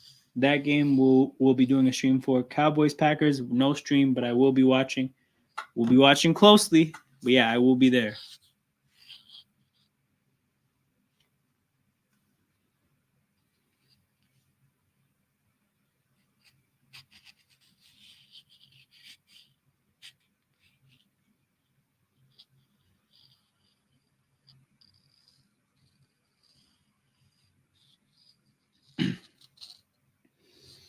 But yeah, 2 minute warning. Opportunity for Miami. Big third down here. But if they can extend a drive and score while leaving minimal time, they could basically have 2 drives in a row. So even if you bog down and have to kick 2 field goals, you can tie the game up. And if you mess around and score a touchdown, you could have a lead. But before any of that happens, they have to get a first down here. Uh, to everybody here who's tapping in now recently, I talked about the game that happened earlier today. I talked about what I think about the games that are going to happen tomorrow. I talked about Mayo, Gerard Mayo. If you guys want to go over any of that stuff again, let me know in the chat. If there's anything else you guys want to talk about, let me know in the chat. But I'm going to leave the Monday games for tomorrow's stream. And if anything, I think I'll probably get into some of the. Bro, another pre-snap penalty from Miami. They just suck at playing like disciplined sound football. Because again, I've done 3 watch-alongs for Miami so far. I did their game against the Eagles, the Cowboys, and the Bills. Bro, bare pre-snap penalties in every game. False starts, illegal motions, illegal shifts, all that, bro. They do that a lot. And then they sit there and complain about referees. Like you take some of the most undisputed penalties. False start from a receiver. Oh God, Tua got smoked. Karloftis. Shout out to Welcome of Life. Tua reminds me of Wilson. Hope he gets it together. Interesting point here. Interesting point. Oh, what would you say about him reminds you of Wilson? Because I feel like I get where you're going, but I'm curious. Like I'll let you get into it first, and then I'll say what I think about it. But yeah, Tua bobbles the snap, and Karloftis absolutely just walks the right tackle back into Tua. Boy, that's they look alike. That's hilarious. Yeah, they're both on the shorter side. Yo, what a shit punt. Oh my God, 17 Richie James. You really, really bailed them out there. Because if Richie James if he catches it out of the air or if he catches it off of one bounce, Chiefs are at midfield. This criminal let the ball bounce another like 7 yards.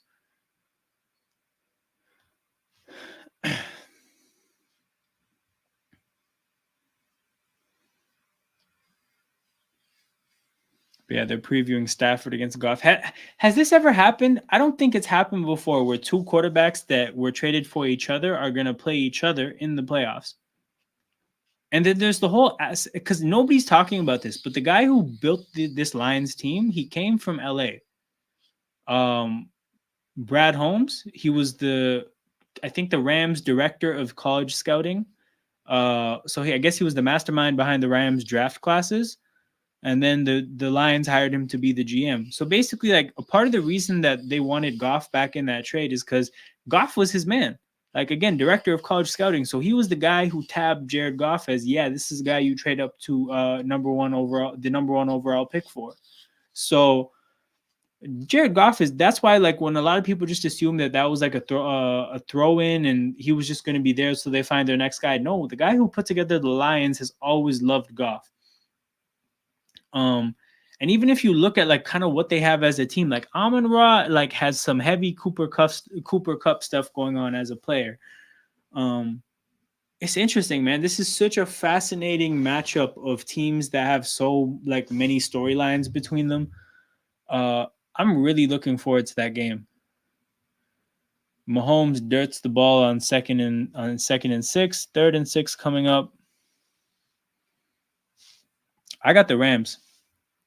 And my thing about that game was I think both defenses are going to struggle. I think it'll be a shootout. And I think in a shootout, I like the Rams' weapons a little bit better than the Lions' weapons because Laporta is really banged up.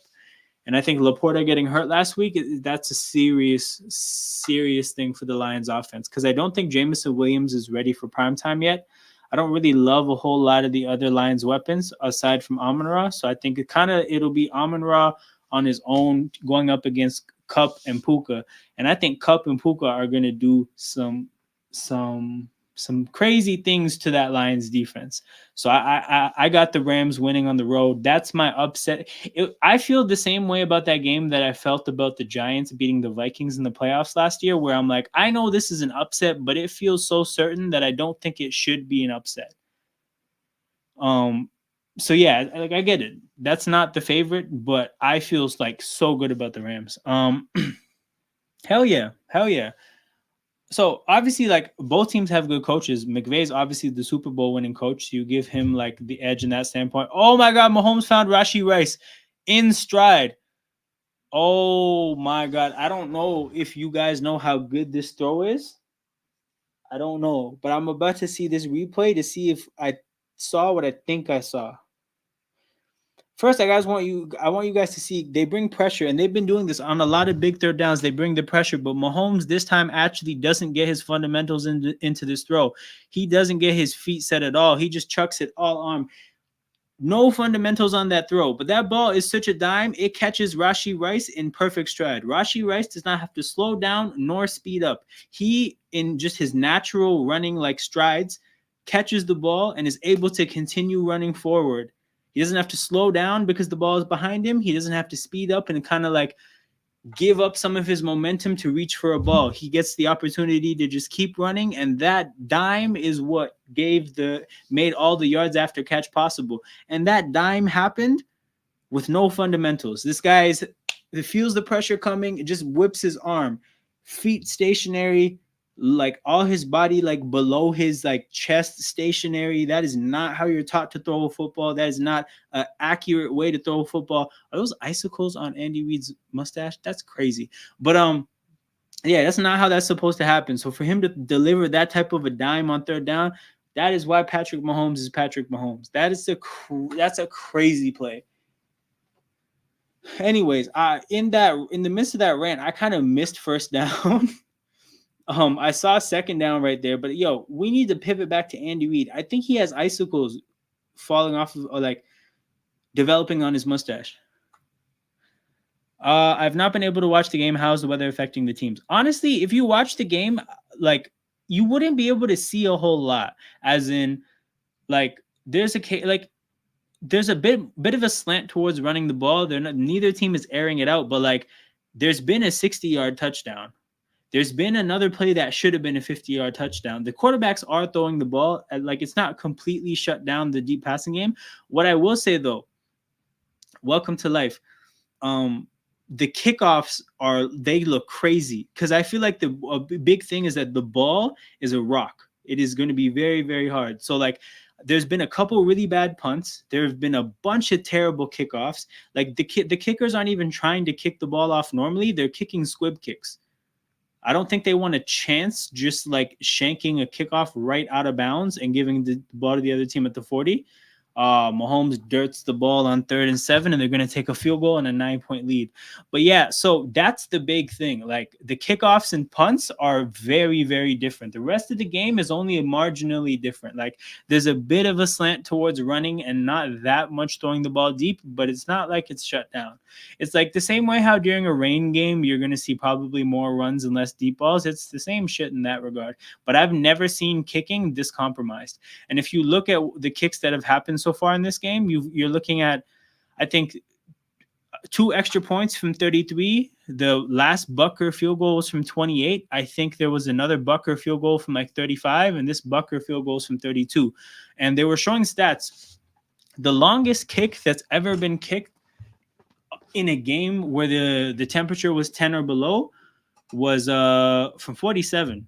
So like readjust how you look at things, right? A kick normally, like you're looking at the outer boundaries of what's makeable at like 60. Now you got to move it to 47. So like, yeah, everything exactly. Maybe they'll miss. We're probably this. I called it out early. I was like, we're probably gonna see a miss today. If they have to kick it from 40, it's not guaranteed anymore. Kicks. What we're seeing is kicks from 35 and under are still pretty good. But kicks from 40, kicks from 45, if somebody has to kick from 50, oh, like, again, that would be a record breaker because the record is 47 when it's this cold. So that'll be fun to watch. Daniel says, fuck them Browns, man, Cleveland. Yeah. I mean, if you're a Colts fan and you wanted to see the Texans struggle, you did not get to see what you were looking for today.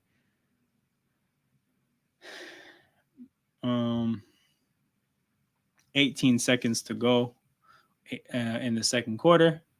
Chiefs lead by 9. The Dolphins, the Chiefs have made mistakes to keep the Dolphins in the game, but the Dolphins are not taking advantage of anything, and that's the most normal looking kickoff I've seen today.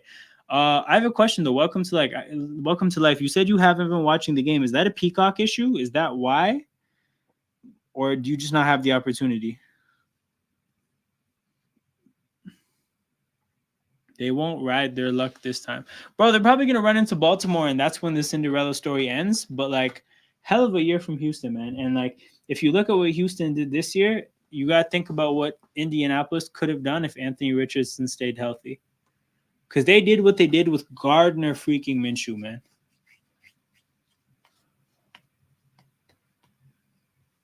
Tua, play action, looks deep, comeback route from Jalen Waddle.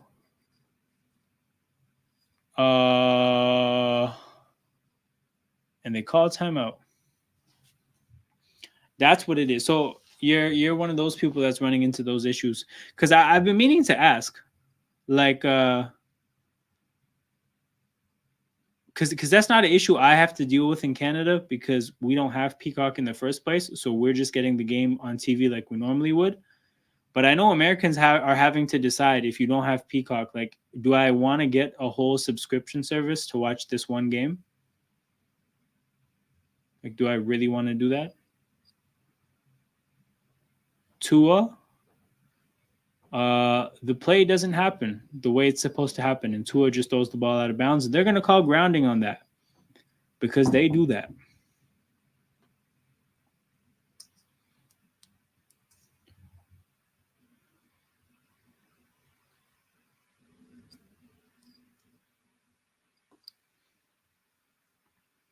Glad you're streaming this. Man, I'm trying my best.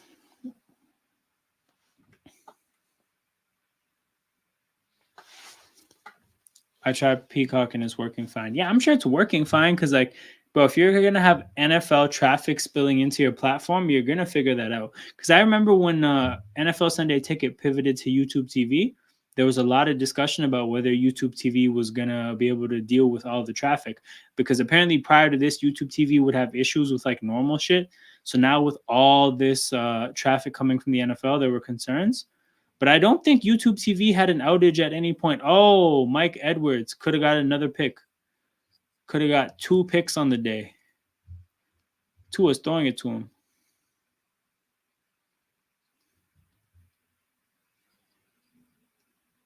Well, both teams go into halftime.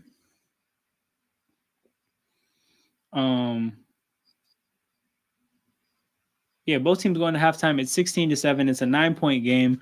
It's definitely a better game than the first game because I feel like the first game you started to see the tide change before halftime. In this game, honestly, I feel like the Chiefs are severely outplaying the Dolphins, but it's just moments that are keeping the game close. So if you look at some of the Chiefs' mistakes, you'd look at a penalty on a kickoff, a bad kickoff that would have put them at like the 40, but the penalty knocks them back to like the 25.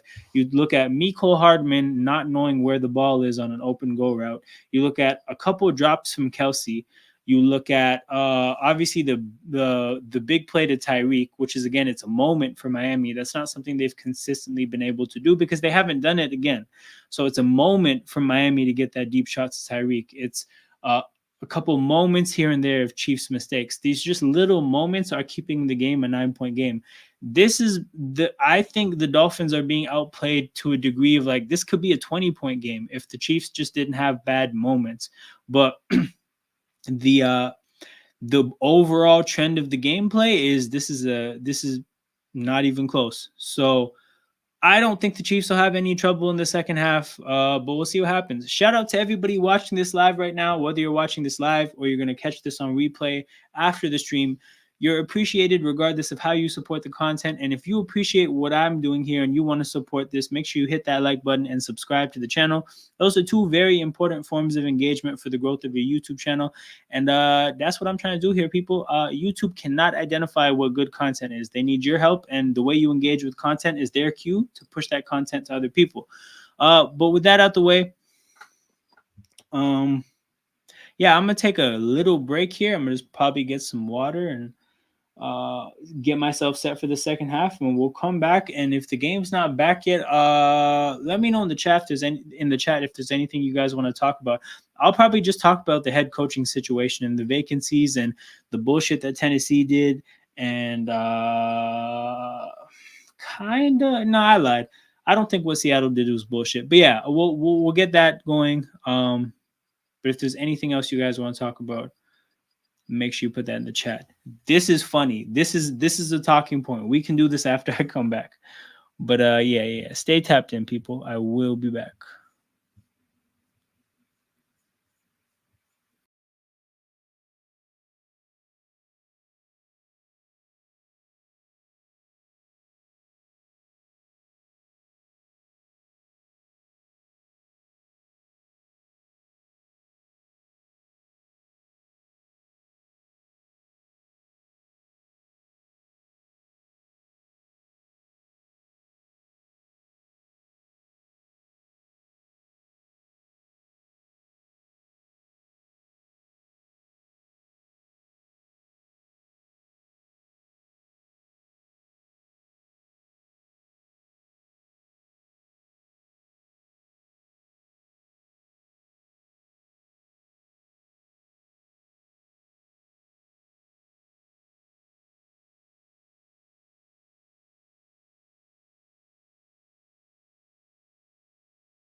Damn. Took long as hell to get my food. But I'm back. I think I missed a 3-and-out from Miami or something like that. Somebody can fill me in to see exactly what I missed. But yeah, we're back. Miami doing nothing with their opportunities. What else is new? They got one big play. Nothing impressive since. Nothing worthwhile since.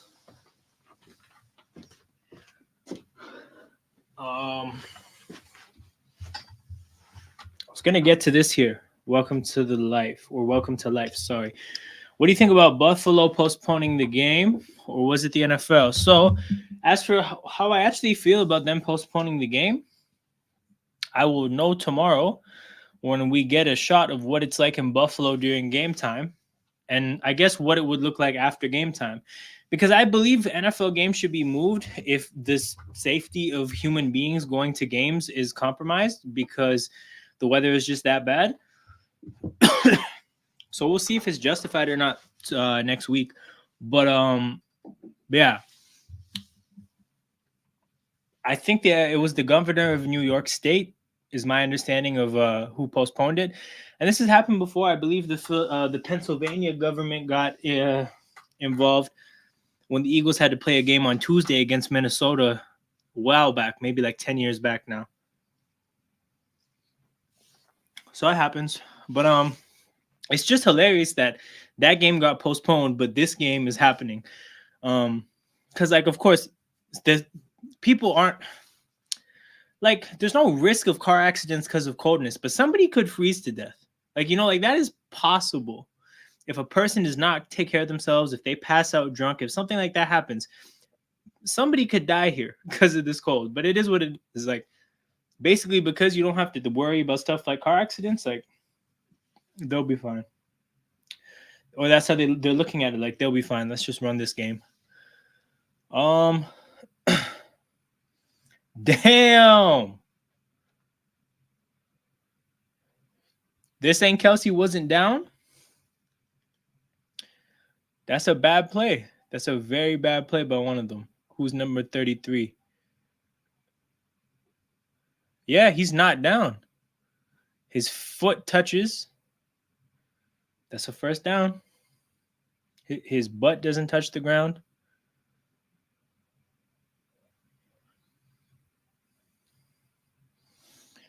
Kelsey 6 for 68. But touchdown happens here. It's game over, I think, people. I think so. Oh. Pass rush forces the ball out of Mahomes' hands.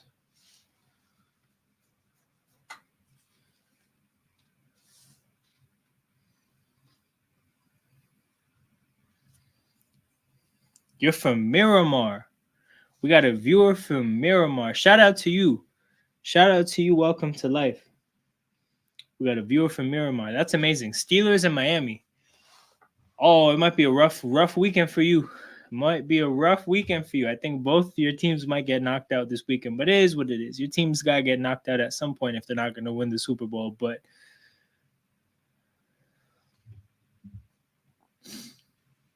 that's awesome. That's awesome. I'm in Canada. I'm in Toronto, Canada. So I'm about an hour away from Buffalo right now. So that's where you asked the question about the Buffalo postponing game. I'm local, so I know what it's like here. And I know that, like, the weather is not that bad right now. Now, I saw what happened to Buffalo about an hour ago, or no, it was like 2 hours ago. It was really bad. But again, like, it's about what the situation's like tomorrow. That's what matters. Like, so we'll see tomorrow. But yeah, definitely shout out to you. Welcome to life for tapping in. I always love to hear where people are from and what has them like interested in what I do. Just out of curiosity, how did you become a football fan? Like, what's your story with the sport?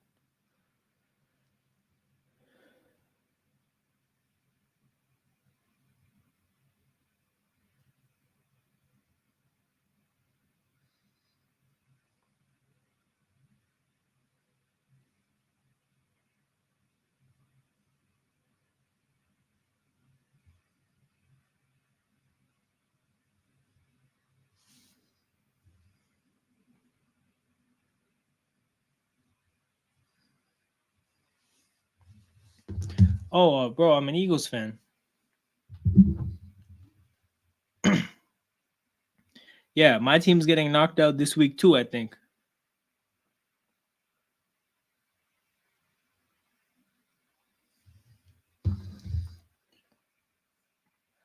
My mom is a Dolphins fan, and Pittsburgh was great at that time in the 70s. Interesting. That makes sense. That makes sense.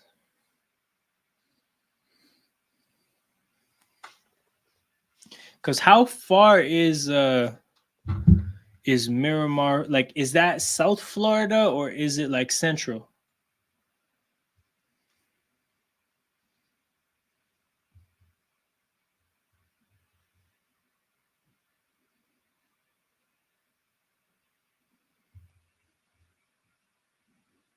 I'm looking it up. That looks like Fort Lauderdale.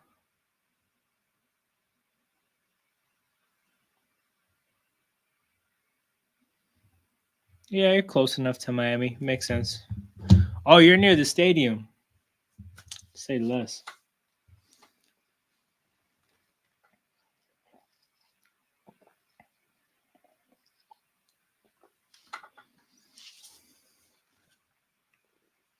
If the Dolphins played a home playoff game, would you have went? I haven't been to a home Eagles playoff game, and I really would like to. But at the same time, it feels like such a high stakes thing. It feels like such a high stakes thing to go to a playoff game for your team, because especially if you're not in that city, because like your whole trip is gonna depend on whether your team wins or not. If your team loses, but you spent all that money, you're probably gonna be upset.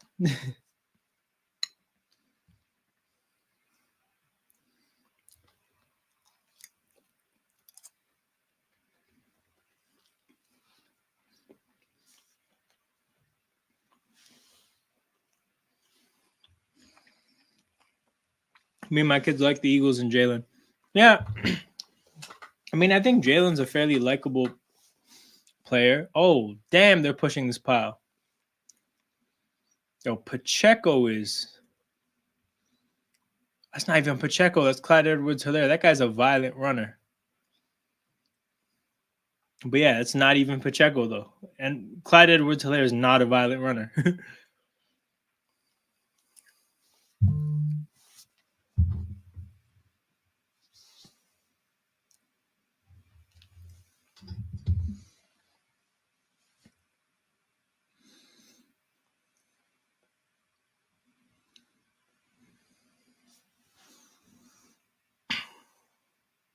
Wait.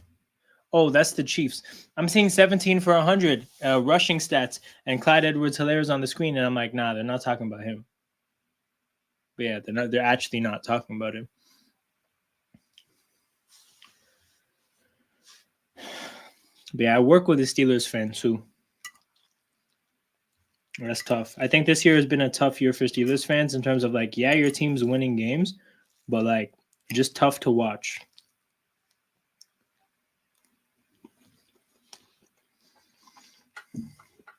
One of the most frustrating quarterback situations in the league.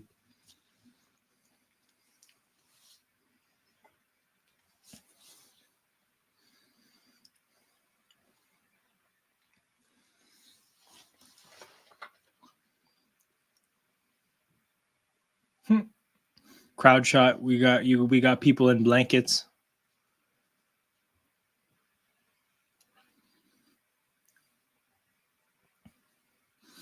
I feel like if I were to take a blanket to a game, I'd be super paranoid about dropping it because, bro, imagine your blanket touches that dirty ass ground. Now you have to put it on your body. Well, it's not your body. It's like you're putting it over clothes. But still, I just feel like that blanket would get nasty. I'd feel so paranoid about dropping it. And Kelsey gets a very physical 5 yards.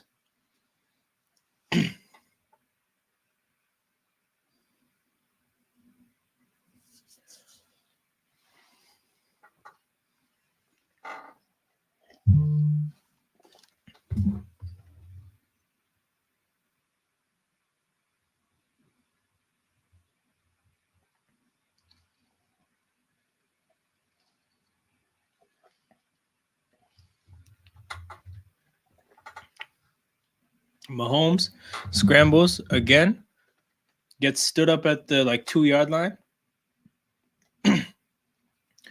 Man, it's just crazy that you can do everything you can possibly do against Mahomes, flush him out the pocket, cover guys downfield, and he can just run really well. Like he's not a stationary quarterback. Yes, sir. Yes, sir. 16-7. Also, by the way, welcome to life. I got the scoreboard here on the stream. I don't know if you're able to visually look at the stream, but the scoreboard's keeping up with. Actually, I lied. It's behind. Let me refresh it. But it's supposed to be roughly where I'm at in the game, and it updates live. Actually, it's a bit behind now. So it's at 9:27. I'm at around 8:30 something. But yeah, still 16-7.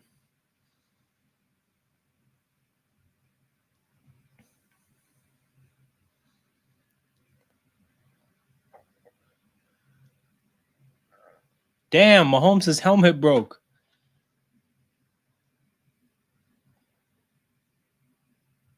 Oh, I've never seen that. That looks hard. He looks like a transformer. Is that even safe though? Where's the UNC? Where's the UNC?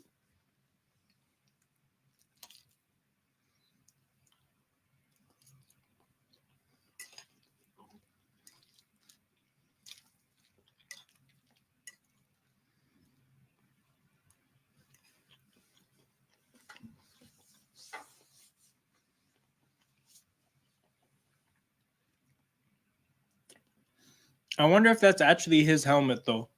Like the same one that's built for him, or if he has to put on the backup's helmet for one play. It looks like the same helmet.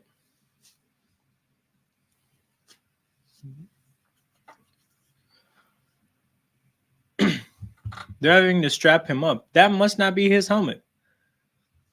This man's out here with Blaine Gabbert's helmet on.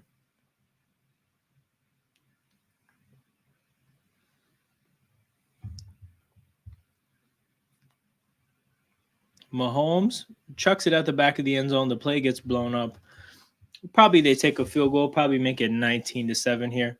The way the Dolphins offense is going, you don't have to stress too much about scoring touchdowns. Just keep tacking on field goals and watch their offense play like shit, man. Outside of one play, literally, just a complete shutout.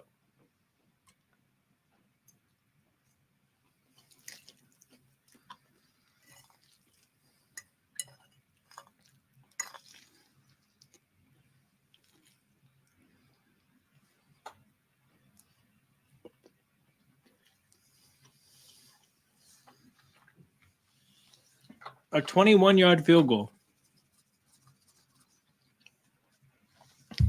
I feel like these don't get taken anymore. I can't remember the last time I've seen a 21-yard field goal. Nowadays, if you're fourth and goal from the 3, like a lot of teams will go for it.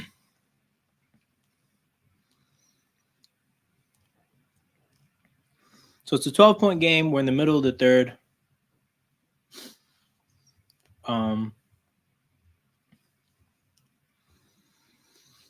Like I said, does not look like Miami is in this game.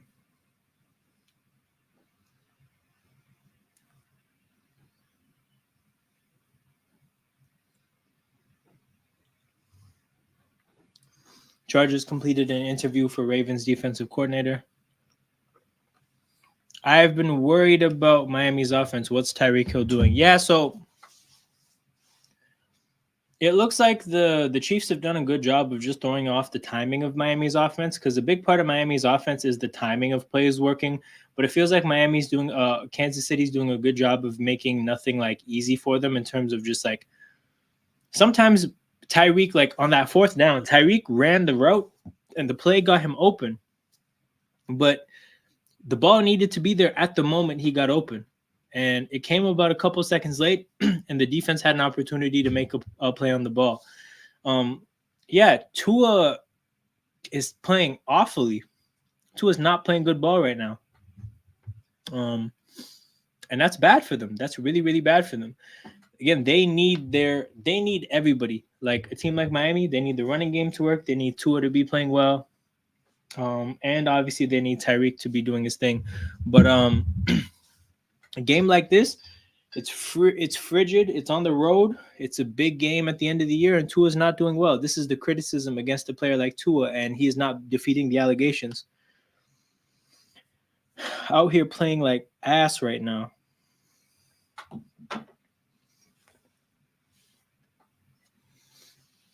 But yeah, shout out to everybody watching this live. Shout out to everybody who's going to watch this on replay after the fact. Regardless of how you support this, you're appreciated regardless.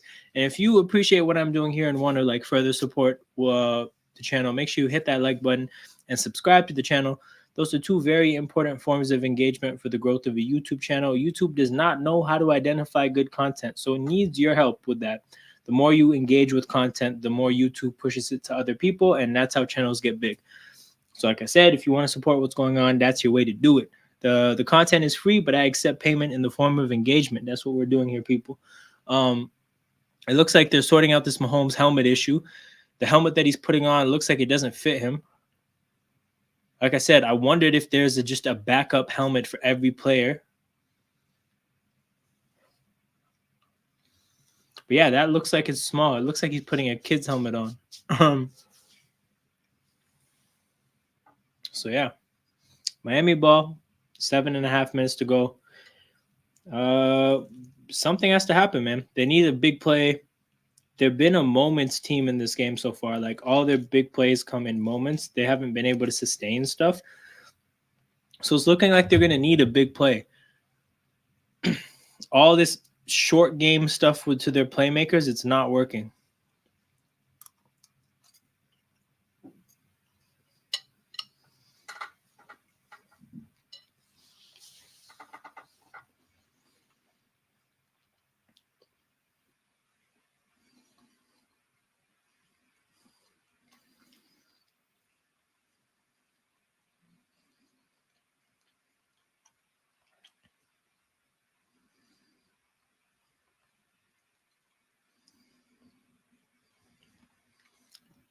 They're still working on this helmet.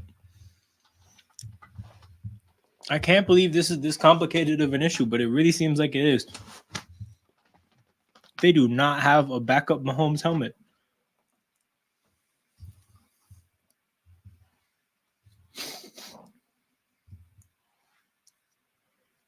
Play action. It looks like there's a crossing route that was open to Waddle, but he doesn't take it. He throws it to a tight end running an out route. And we're in 3rd and 4-ish.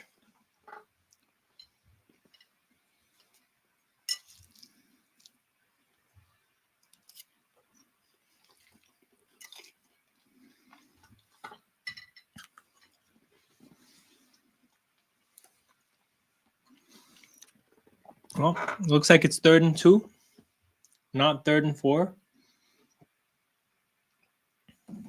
Tyreek in motion. They hand it up the middle, and the guy gets about 1.5 yards. Is this go for it territory? Awesome question. Not really. Not really. Their two best. I only think they've had 2 good running plays the whole game, and they were both sweeps. But I'm not really seeing them with regularity.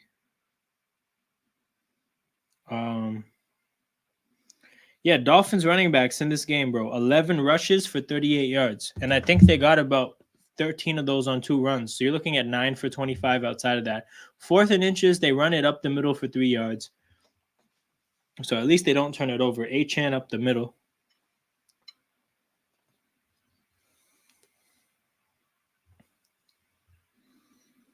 Nick Bolton, free. His gap was free. He shoots the gap, but the run is going to the other side. So good play design from Miami.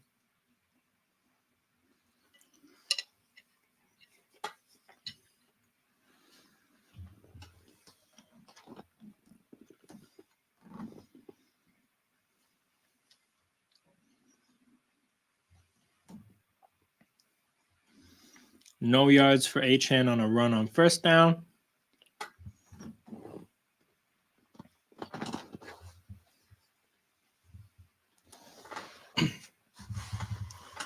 Clock is running. It just hit 5 minutes in the 3rd. 2nd down. Looks like 2nd and 10.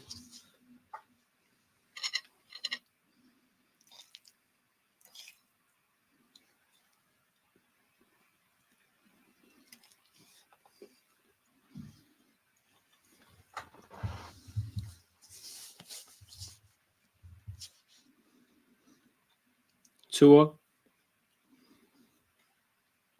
He looked to his first read. He didn't like how that looked, and the play was blown up already. 3 Chiefs got in the backfield, it looked like. 3rd and long now.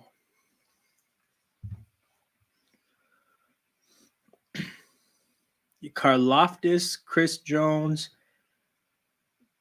and there was a number 23, a safety. Oh no, 22. 22 got into the backfield, McDuffie, not to pressure the quarterback, but he took away a place that Tua could have scrambled into. Dolphins are 0 for 6 on 3rd down. They drop a screen to Achane, and that screen goes absolutely nowhere. Nick Bolton completely blows it up. 4th and long. Dolphins got a punt. This game has been ugly for Miami. Absolutely terrible.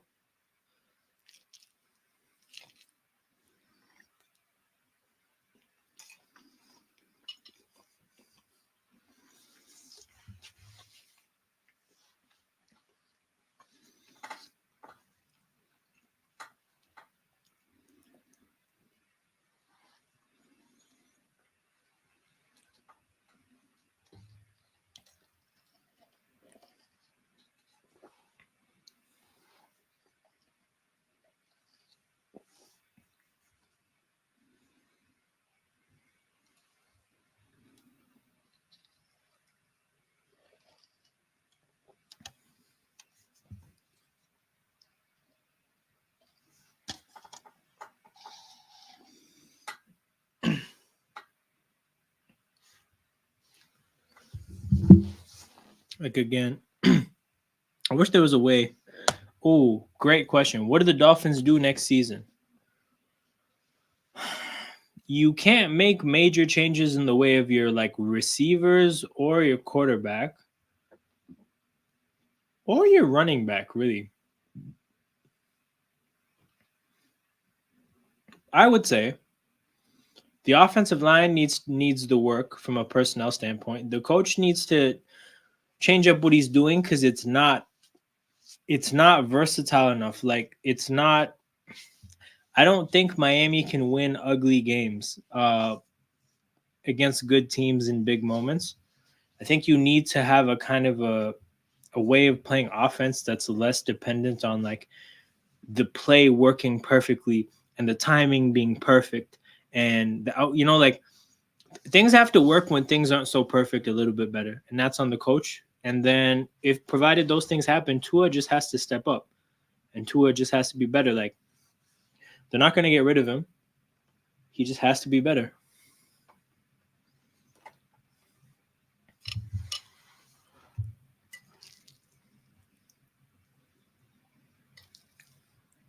But yeah, man, Joel, like Miami's in that category of team where it's just tough.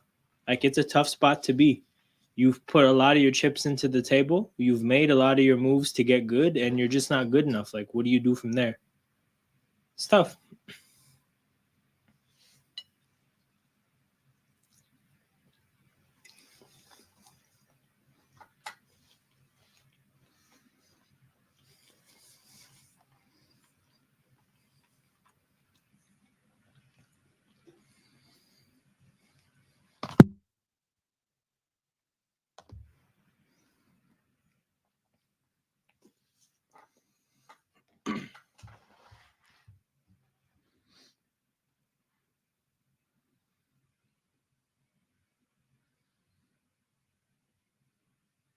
Damn.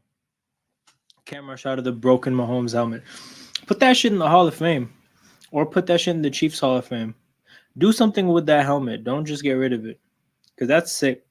Guy's helmet broke mid game, and he was hooping. He played one play with it. Now he's back with whatever helmet that is.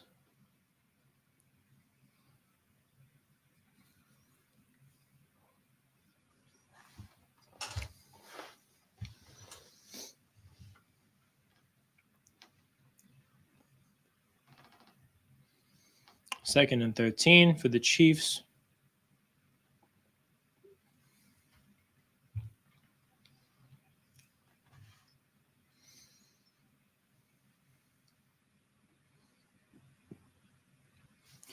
Miko has no idea where the ball is, man, when on these deep down the field throws. Tua hasn't improved much since Tyreek first came in. Yeah, so Tyreek stepped into the offense. He leveled up the whole offense. Damn, roughing the passer. Sheesh. But yeah, he leveled up the whole offense. We saw a jump in Tua, which was basically just him playing in a leveled up offense. And then, yeah, he hasn't got back since. He hasn't got better since. Something I don't like about Tua, I can't really figure out. Bro's just not a playmaker. Like, he's just not that. He's a good player, but he's not a playmaker.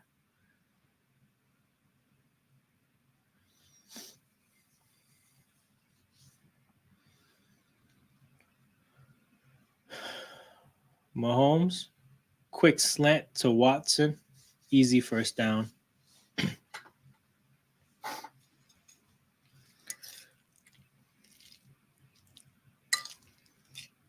Yeah, if I'm Mahomes, man, I'm pissed at Mecole Hardman. 2 touchdowns should have happened.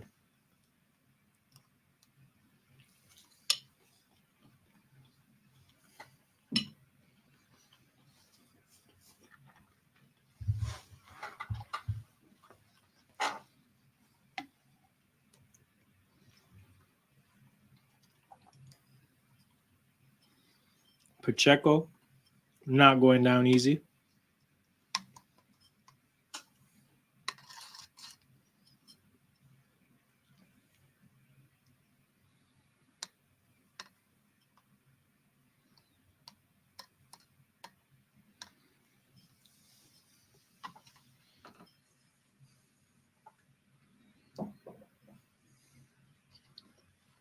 Second and 5, 1:12 to go.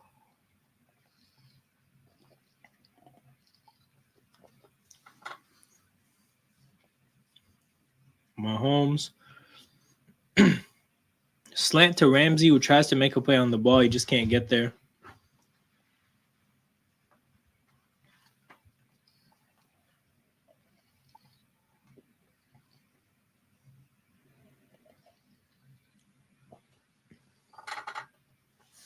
That's a bigger receiver that can make a play on the ball. That contact probably gets a penalty. But because the receiver is so passive and almost gives Ramsey the opportunity to or gives him the space to even have an opportunity to make a play on the ball, they're going to let that contact slide. Receivers got to be more physical there. Pressure comes. Mahomes gets an easy play to Richie James. A lot of plays, man. A lot of third downs in this game where they bring pressure and Mahomes is not impacted. They have this Fangio shit figured out too well. Way too well.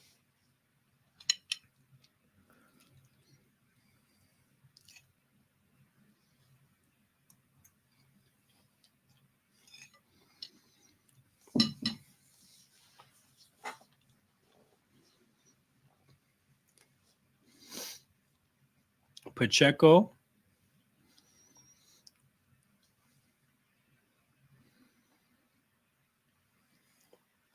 Stuffed, one of the few times that's happened today. But that will get us to the fourth quarter. 12-point lead for the Chiefs in the fourth quarter. Yeah, personally, I think this game is over. The way the Dolphins offense is playing, I think this game is over. But with the breakage in play, we can talk about some stuff that happened. Those are icicles on Andy Reid's beard. That's crazy. That's an insane picture. Sorry, his mustache. But yeah, what was I gonna say? Talking about the coaching stuff. Dolphins clocked out. Yeah. So I want to talk about the Titans because they fired Mike Vrabel, which I think is objectively a bad situation, right? But I think we can tell the story of that situation to kind of learn about how these things work because I think the signs were kind of there. It starts with the AJ Brown trade, and you can see the draft room that Vrabel is pissed, and clearly there's a divide between him and the GM. And the GM gets fired midseason, oddly enough, after the AJ Brown game where he quite literally spanked the Titans. So he gets fired, and you think at that point that Vrabel has won the war, and it's probably going to be his organization. But then they bring in Rand Carthon, and I think we started to see the cracks in the fact that it's really Carthon's show and not Mike Vrabel's show uh, with Will Levis, right? Because they drafted a quarterback, and I feel like I saw a lot of clips where Vrabel and Levis, like, it did not look like that was Vrabel's guy. It looked like that was just a guy Vrabel had to coach. So that leads me to believe like that's a Carthon pick, and that Carthon is the guy. So I think the Vrabel situation is like it's I'm sure he's happy to be gone. I'm sure he wasn't happy to be there. I think that's a part of the reason that he got fired. But I think the ownership basically messed that up. That should have been Vrabel's franchise.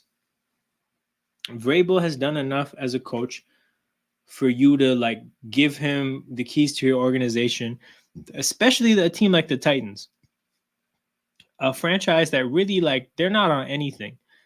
They're not a threat as a franchise at all. Like they should be happy with a guy like Vrabel. So I don't think they ever gave him the power. I think he was sick and tired of not having the say that the coaches that he's as good as have. And I think he's happy to get out of there. So shout out to the Titans for having terrible owners, for getting this whole situation wrong. And I think that franchise might be in a really rough spot. But talking about reading the tea leaves, if we continue to read the tea leaves, I think they're going to get Bobby Slowick from the Texans. And the reason I say that is because Rand Carthon came from the Niners. There have been a few instances of tandem duos of GM and coach. So look at the Bills. They got Bean and McDermott from the Panthers organization, right? There's another one off the top of my head that's not coming to my mind, but I remember the tandem coming together. But yeah, regardless, that's the thing, right? People hire people they know. That's just how the NFL works, and that's how life works to a certain extent. So Rand Carthon came from the Niners. Bobby Slowick from the Niners as well. I would not be surprised if he taps up Bobby Slowick and says, "You're my guy. That you're the guy I want." If you look at where they're at as a franchise, you have a young quarterback on his second year going into his second year. You want to get him an offensive coach that's going to be there with him for the long haul, provided that he's good and is going to get the absolute best out of him. And I think from that angle and the San Francisco roots angle, I think Bobby Slowick to the Titans has a pretty good possibility. And we'll see how much of a Will Levis guy that he is. Rashee Rice getting damn near 30 yards on 2nd and 16. He's definitely their best receiver.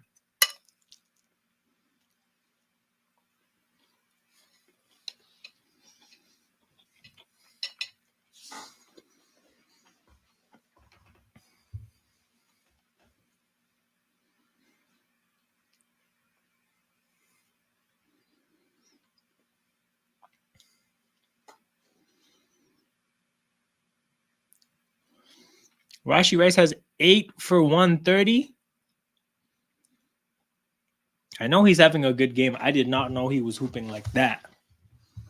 I was not aware, people.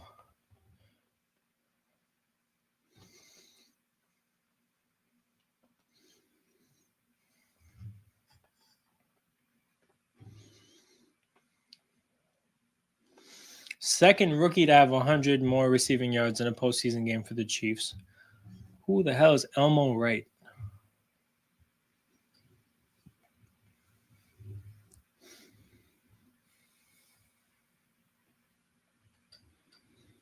Mahomes, pressure comes, and he just throws it away. We're in 3rd and 10. Dolphins are probably complaining for grounding. Mahomes is pointing to Watson, who I think was running the route into that part of the field, but he just threw it that far ahead of him that there was nobody close.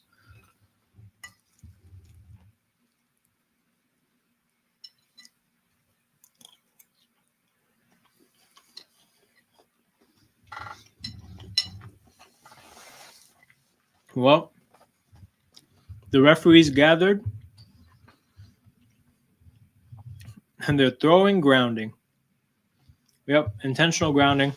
So that'll probably put them in like 3rd and 16.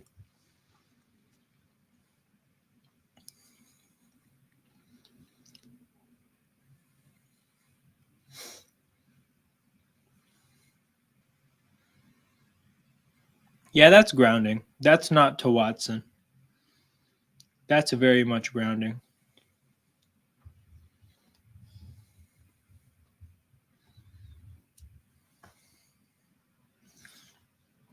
Okay, well, we might see another Harrison Butker field goal. We might get to 22-7.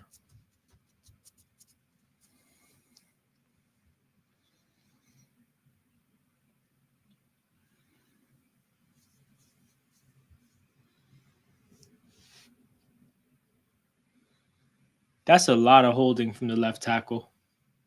They didn't call it, and it doesn't matter, but that's a lot of holding. They did throw a flag. We'll see what this flag is. It looks like it's on Miami the way McDaniel's reacting. Oh, if this is automatic first down off 5 yards.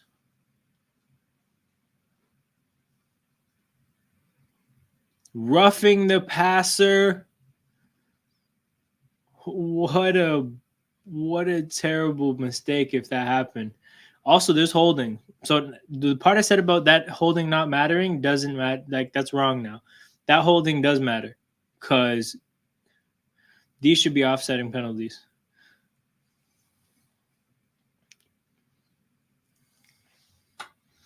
Christian Wilkins, man, just doing dumbass shit. No, it's not a like crazy penalty or anything, but like or like a crazy contact or anything. But they call that. The ball's out of his hands. They call that. You can't just be pushing quarterbacks after the ball leaves his hands. Pacheco.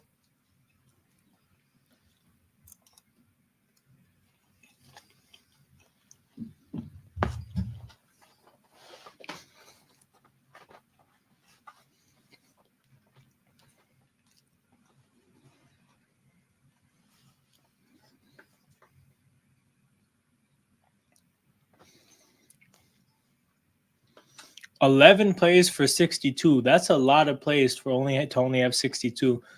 But they're killing clock because that's the objective. 2nd and 7.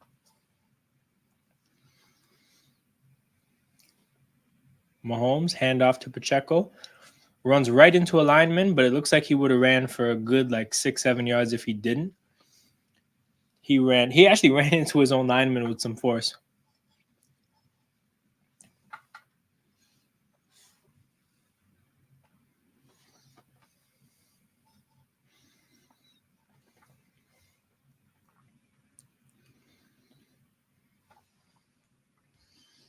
Yeah, there was holding. 100%. Are you talking about the other one? Because there was a roughing the passer earlier as well. But yeah, there was holding on that one from the left tackle for sure. Toss to the flat to Edwards-Helaire. Bro, he's running hard today. If he was easy to tackle, that's not a first down. But he's running hard.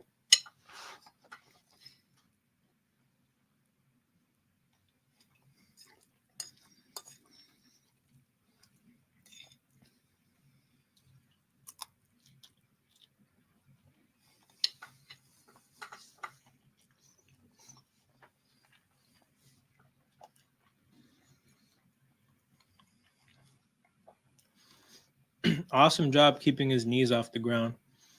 Oh, this trick play is fire. I hope it works. That is fire. The fake toss to Mahomes off the Wildcat, run the ball in.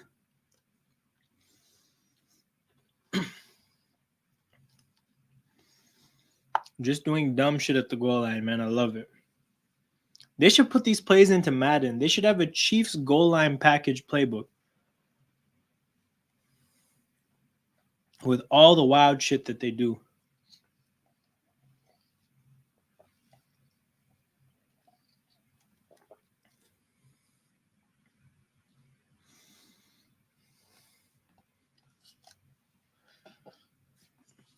So I think if you play football in this weather for this long, and after everything that happens, you win the game, it must feel so good.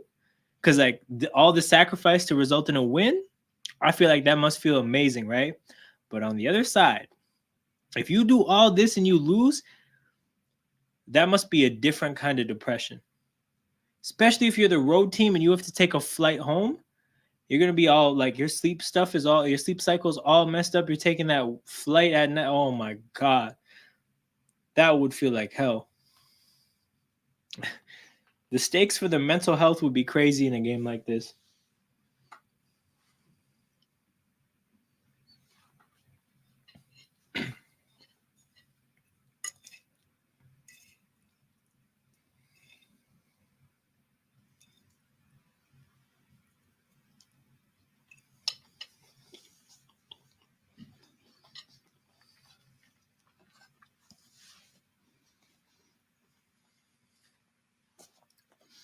They're promoting Rams Lions, man, big game.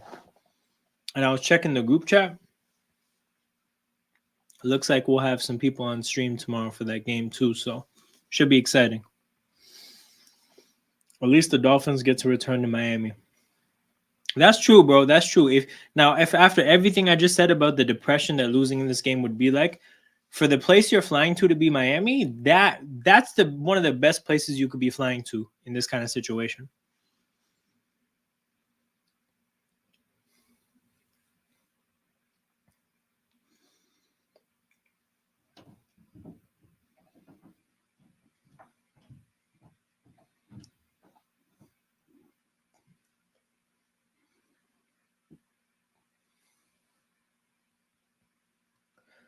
But yeah.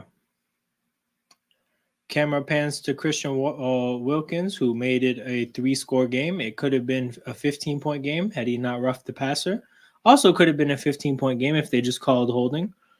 But nonetheless, it's a 19-point game. It's a 3-score game. And this game is over, people. This game is over. We're just going to be here because we have to be. But we don't even have to be because we want to be. But this game is over. So the Chiefs are as the 3 seed win, the Texans as the 4 seed win.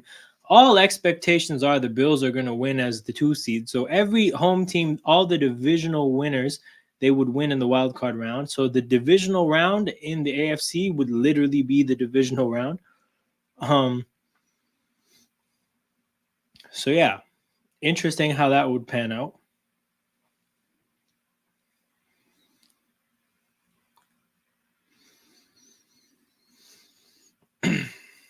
Tua, deep shot, Waddle. That's a lot. That's been happening a lot in this game. Where on these deep balls, it's almost like the receiver has no idea where the ball is or even if the ball is coming, and they kind of just realize last minute. And it usually doesn't fall to where they're at. But yeah, it looks like Waddle did not know where that ball was.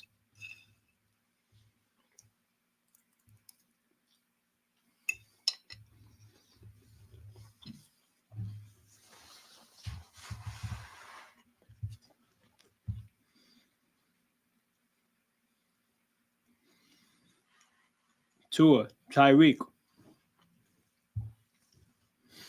McDuffie was trying to punch that ball out. McDuffie was going for violence.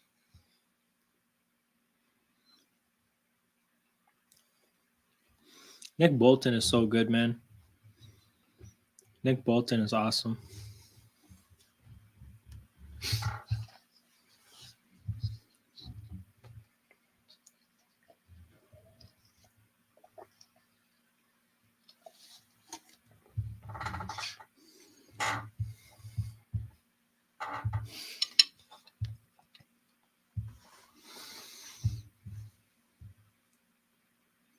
Delay of game? Or is that what is that? Another pre-snap penalty for the Dolphins offense?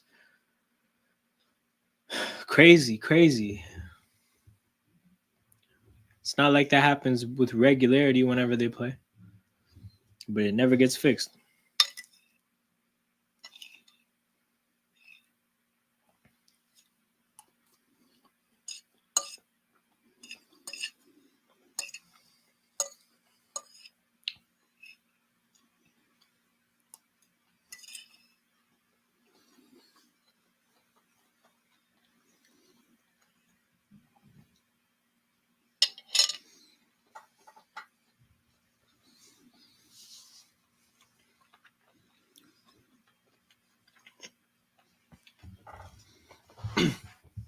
Tua drops it in there for Cedric Wilson. That ball had a lot of arc on it, a lot more arc than was necessary. almost messed the play up with how much arc he put on the ball because it gave 27 a chance to close on the receiver. And it also, I think, kind of pushed the receiver, made him slow down and kind of like put him right on the sideline. Like, it's not a miss as a throw, but damn near he was trying to miss that throw. But the drive extends for Miami. Quick drop back, hits 85 on a slant right. I don't even know who that is. River Craycraft. We got River Craycraft playoff receptions. I would have never guessed. It looks like the Chiefs are just making sure that the Dolphins don't get the touchdown on one play. And a lot of stuff is opening up for Miami in the intermediate part of the field, which makes sense. But it's not going to be enough. The whole point of taking the deep ball away is it's not even about the points, but it's about just making sure that the Dolphins don't get points quickly. The way this is going, the Dolphins are probably going to get this touchdown, but it's going to take them time to get down the field. Dump off to Mostert, and this shit, that is, bro, there's literally 7 Chiefs in the camera shot as Mostert gets tackled and only 1 Dolphin. That is poor Mostert. They found him, like, they circled him like hyenas. He's talking shit. I'm sure they said something to him, but that's a bad play for Mostert. That must not be fun. You're a weapon, you catch a check down, and there's just like 3 guys waiting for you. It's like, yo, why'd you throw this to me? Like, what's wrong with you?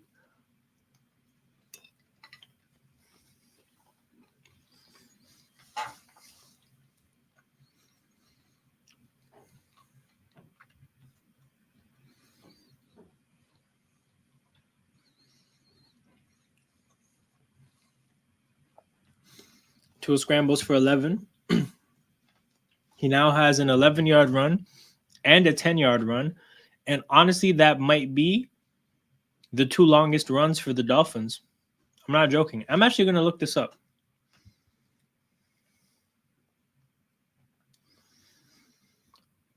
So Mostert's long is 8, and Achan's longest run is 3, and Waddle's 1 run is 9. So yeah, Tua has the Dolphins' 2 longest runs of the day.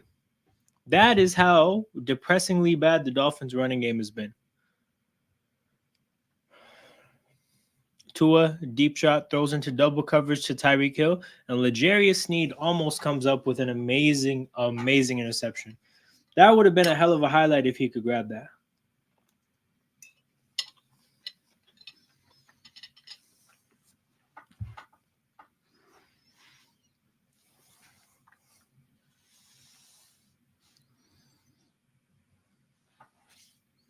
L'Jarius Sneed, man. If he tipped that to himself and caught it,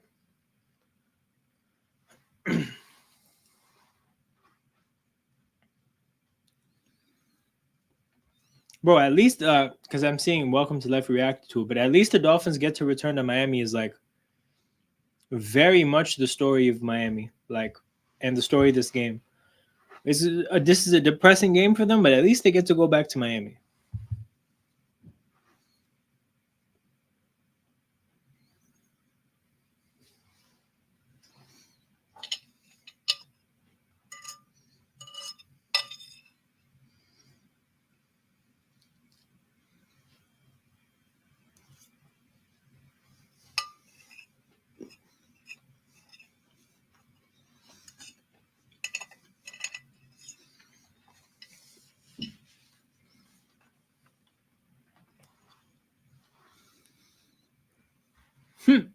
Oh my God, I didn't see that. This guy Tua threw the ball off his own offensive lineman's helmet. What a day for helmets. We got offensive lineman helmets getting caught with the ball on passing attempts. We got helmets cracking and becoming the focal point of like halftime shows. Hell yeah. That franchise has no dog in it whatsoever. We got to hear Patrick Beverley's thoughts on the Dolphins because it sounds like that's his kind of commentary.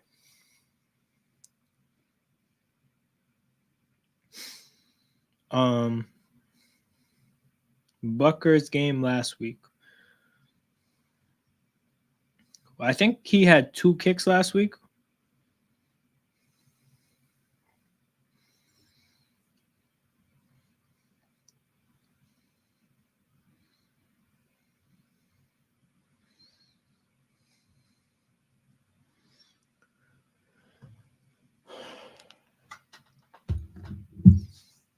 Yeah, the way that like steam is being developed from the referee talking is so funny.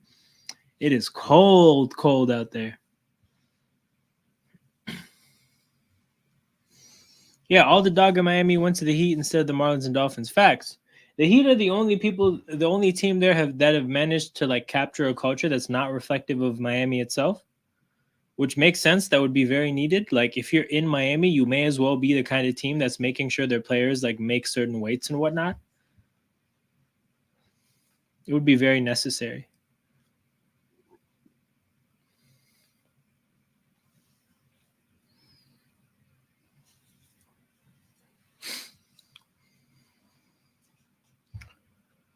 Third down conversions, 1 for 8. So 3rd and 10 for Miami here. Oh my God. Tua got another person in the flat smoke. Remember, I was just talking about this with Mostert. Like, you catch a ball in the flat and they're on you, you must look at the quarterback like, brother, why did you throw this ball to me? He just got Tyreek smoked. Remember everything I was saying about how depressing it would be to be in a football game like this and lose and have to take a flight home? Imagine at the end, in the midst of all that, your quarterback gets you smoked like this, and you're the only real thing the quarterback has going for him.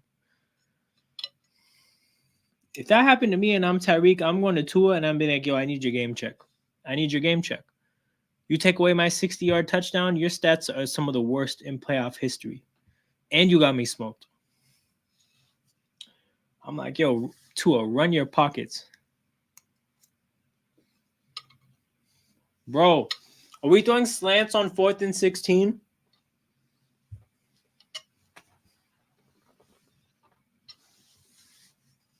The play calling today leads me to believe the coach kind of knows that Tua isn't it either.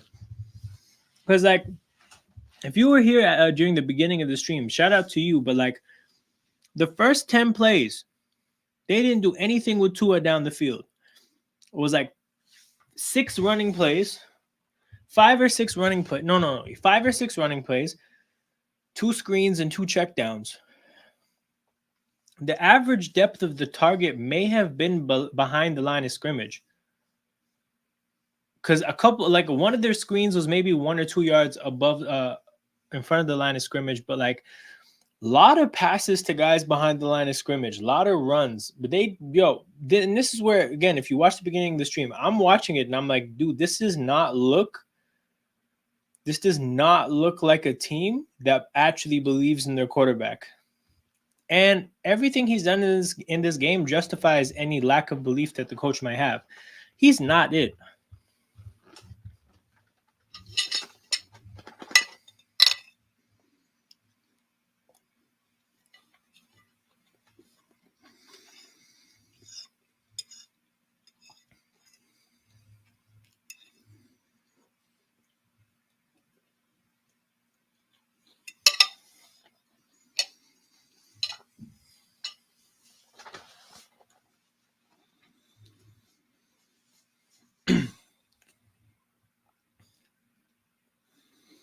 Bro, imagine you're Mahomes or Chris Jones, and you're one of the guys that really balled out today and got your team to win. That hot shower after all this, that would feel like heaven.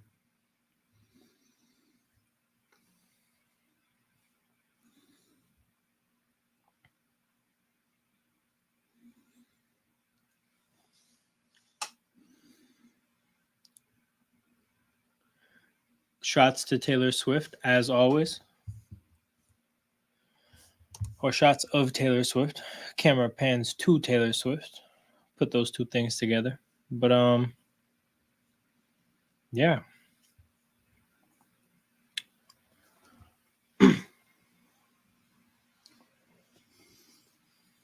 I'm assuming the 2 seed winning when Buffalo plays Pittsburgh is fairly straightforward. Bro, our matchups next week. Again, Houston, Baltimore. I I have a take brewing, and I think it's that Houston is gonna give Baltimore a tougher time than whoever they play in the AFC Championship does. I think Baltimore might steamroll Buffalo or Kansas City. I think they probably don't steamroll Houston though. That's my take. Chiefs fans leaving early. Hell yeah, bro. Gotta beat the traffic.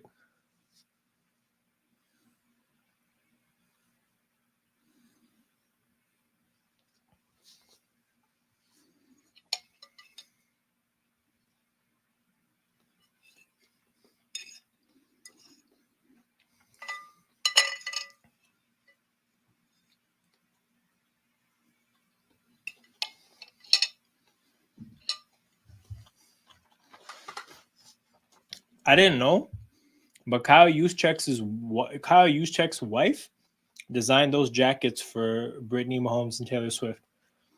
That's kind of fire.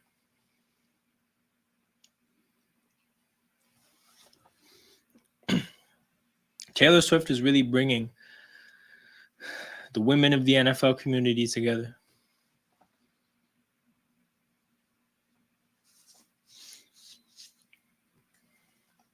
There was more icicles on that man's mustache, bro. The icicles on the mustache today, it's a serious thing. It's that cold. I've never experienced that. I don't think I've ever experienced that kind of cold where icicles start forming on my beard. I'll have it happen to where like snow is like hitting your beard and it's so cold that the heat from your face isn't quite melting it. So you start to get a little bit of like just a little bit of snow like actually in your beard. I've experienced that. I've never experienced icicles in my beard. I don't know what that cold is like, and I'm Canadian.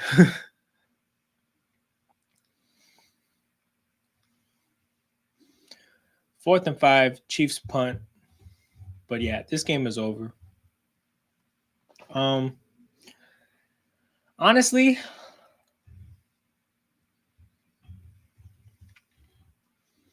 yeah, no, I don't have a whole lot left to say. We're going to be back tomorrow, people. Rams Lions. Should be fun. Oh shit, those fans are turned. But yeah, Rams Lions, we will be here 8 o'clock tomorrow. We won't be here for Packers Cowboys. The stream should be fun. So tomorrow we'll get to talk about the game. We'll probably talk about coaching stuff. We'll probably talk about the Monday games. And that's what we're going to do, people. So tap in then. Shout out to everybody that's been watching this. Make sure you hit that like button, subscribe to the channel. That is very important for the growth of a YouTube channel. And yeah, be back tomorrow, people, because we're going to have a lot of fun. See you guys. Peace.